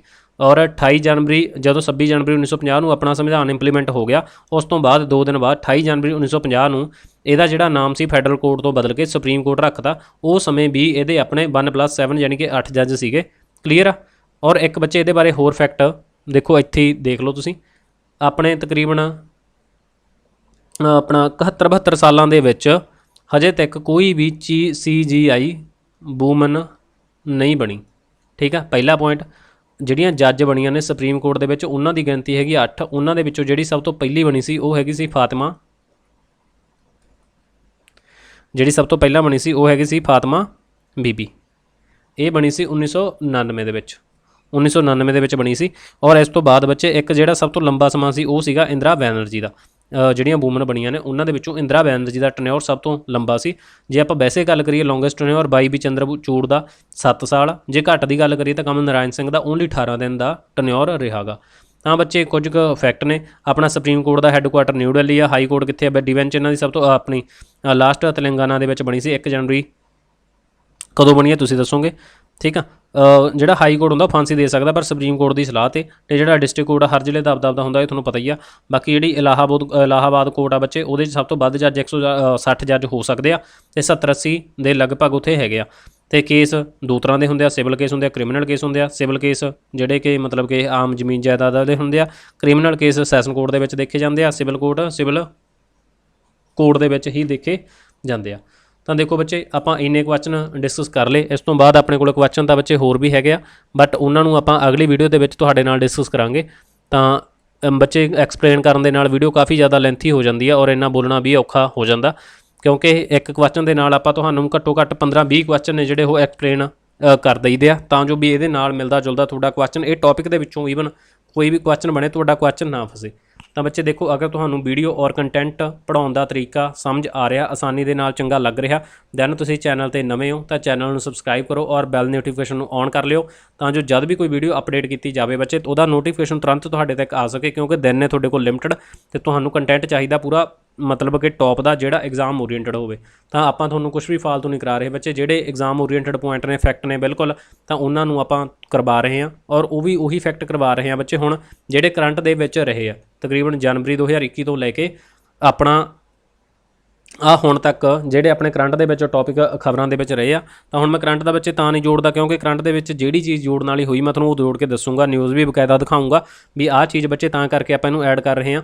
ਇਸ ਤੋਂ ਬਾਅਦ ਆਪਾਂ ਹੁਣ ਅਗਲਾ ਜਿਹੜਾ ਟੌਪਿਕ ਕਰਾਂਗੇ, ਪਹਿਲਾਂ ਤਾਂ ਇੱਕ ਵੀਡੀਓ ਦੇ ਵਿੱਚ ਆਪਾਂ ਇਹਨੂੰ ਕਵਰ ਕਰਾਂਗੇ, ਫਿਰ ਇਸ ਤੋਂ ਬਾਅਦ ਪੋਲਿਟੀ ਦਾ 1-2 ਟੌਪਿਕ ਆਪਾਂ ਹੋਰ ਲਵਾਂਗੇ। ਉਹਦੇ ਵਿੱਚ ਆਪਾਂ ਤਕਰੀਬਨ ਜਿੰਨੇ ਛੋਟੇ-ਮੋਟੇ ਹੋਰ ਫੈਕਟ ਬਚਦੇ ਆ ਜਾਂ ਫਿਰ ਹੋਰ ਛੋਟੇ-ਮੋਟੇ ਟੌਪਿਕ ਨੇ ਜਾਂ ਕੋਈ ਕਿਸੇ ਹੋਰ ਐਕਟ ਦਾ ਆਰਟੀਕਲ ਜਾਂ ਆਰਟੀਕਲ ਆਪਣੇ ਸੰਵਿਧਾਨ ਦਾ ਜਾਂ ਕਿਸੇ ਵੀ ਐਕਟ ਦਾ, ਜਿਵੇਂ ਕਿ IT ਐਕਟ ਆ ਜਾਂ ਫਿਰ ਕੋਈ ਹੋਰ ਐਕਟ ਆ, ਤਾਂ ਉਹਨਾਂ ਦੇ ਵਿੱਚੋਂ ਜਿਹੜੇ ਵੀ ਉਹਨਾਂ ਦੇ ਸੈਕਸ਼ਨ ਰਹੇ ਨੇ, ਜਿਵੇਂ ਕਿ ਪਟਿਆਲਾ ਦੇ ਵਿੱਚ ਇੰਟਰਨੈਟ ਤੁਹਾਨੂੰ ਪਤਾ ਵੀ ਸ਼ਟ ਡਾਊਨ ਕਰ ਦਿੱਤਾ ਗਿਆ ਸੀ। ਤਾਂ ਐਵੇਂ ਜਿਵੇਂ ਕਿ ਇੰਟਰਨੈਟ ਸ਼ਟ ਡਾਊਨ ਆ ਵੀ ਕੌਣ ਕਰ ਸਕਦਾ, ਕਿਹੜੇ ਐਕਟ ਉਹਦੇ ਕਰਕੇ ਚਰਚਾ ਦੇ ਵਿੱਚ ਰਹੇ ਆ ਕਿ ਇੰਡੀਆ ਦੇ ਵਿੱਚ ਜਿਵੇਂ ਸਭ ਤੋਂ ਜ਼ਿਆਦਾ ਵਾਰੀ ਸ਼ਟ ਡਾਊਨ ਕੀਤਾ ਗਿਆ 2021 ਦੇ ਵਿੱਚ, ਠੀਕ ਆ, 106 ਵਾਰ ਆਪਣੇ ਸ਼ਟ ਡਾਊਨ ਕੀਤਾ ਗਿਆ, ਸਭ ਤੋਂ ਲੰਬਾ ਸਮਾਂ ਰਿਹਾ। ਜੰਮੂ ਕਸ਼ਮੀਰ ਦੇ ਵਿੱਚ ਸ਼ਟ ਡਾਊਨ ਦੁਨੀਆ ਦਾ ਸਭ ਤੋਂ ਲੌਂਗੈਸਟ ਟਾਈਮ 'ਤੇ ਕਰਨ ਵਾਲਾ ਰਿਹਾ। ਤਾਂ ਬੱਚੇ ਉਹ ਦੇਖਾਂਗੇ ਵੀ ਆਪਾਂ ਕਿਹੜੇ ਐਕਟ, ਆਪਣਾ ਕਿਹੜਾ ਐਕਟ ਲੱਗਿਆ ਉਹਨਾਂ ਦੇ ਨਾਲ, ਕਿਹੜਾ ਸੈਕਸ਼ਨ ਆ, ਕੀ ਅਮੈਂਡਮੈਂਟ ਹੋਈ ਆ ਉਹਨਾਂ ਦੇ ਵਿੱਚ, ਉਹਨਾਂ ਨੂੰ ਆਪਾਂ ਦੱਸਾਂਗੇ। ਸੈਡੀਸ਼ਨ ਲਾਅ ਕੀ ਹੁੰਦਾ, ਤਾਂ ਉਹ ਮੈਸੇਜ ਮੈਂ ਤੁਹਾਨੂੰ ਕਰਵਾਇਆ ਹੋਇਆ।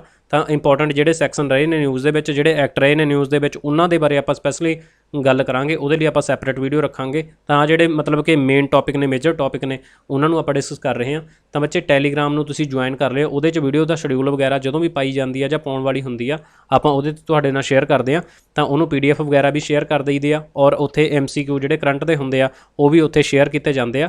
ਤਾਂ ਬੱਚੇ ਉਹਨੂੰ ਤੁਸੀਂ ਜੁਆਇਨ ਕਰਨਾ, ਉਹਦਾ ਲਿੰਕ ਤੁਹਾਨੂੰ ਡਿਸਕ੍ਰਿਪਸ਼ਨ 'ਚ ਪ੍ਰੋਵਾਈਡ ਕਰਵਾਇਆ ਜਾਊਗਾ। ਬਾਕੀ ਜਿਹੜੇ ਬੱਚੇ ਸਾਨੂੰ ਟੈਲੀ ਅਤੇ ਆਪਣਾ ਇੰਸਟਾਗ੍ਰਾਮ 'ਤੇ ਫੋਲੋ ਕਰਨਾ ਚਾਹੁੰਦੇ ਆ, ਉਹ ਵੀ ਪ੍ਰੀਤ ਐਜੂਕੇਸ਼ਨ ਦੇ ਨਾਮ 'ਤੇ ਇੰਸਟਾਗ੍ਰਾਮ 'ਤੇ ਅਕਾਊਂਟ ਆ, ਤੁਸੀਂ ਉੱਥੇ ਵੀ ਸਾਨੂੰ ਫੋਲੋ ਕਰ ਸਕਦੇ ਹੋ। ਵੀਡੀਓ ਦੇਖਣ ਦੇ ਲਈ ਥੈਂਕ ਯੂ ਬੱਚੇ, ਮਿਲਦੇ ਆ ਅਗਲੀ ਵੀਡੀਓ ਦੇ ਵਿੱਚ। ਤਦ ਤੱਕ ਲਈ ਸਭ ਨੂੰ ਬਾਏ ਬਾਏ, ਟੇਕ ਕੇਅਰ, ਬਣੇ ਰਹੋ ਚੈਨਲ ਪ੍ਰੀਤ ਐਜੂਕੇਸ਼ਨ 'ਤੇ।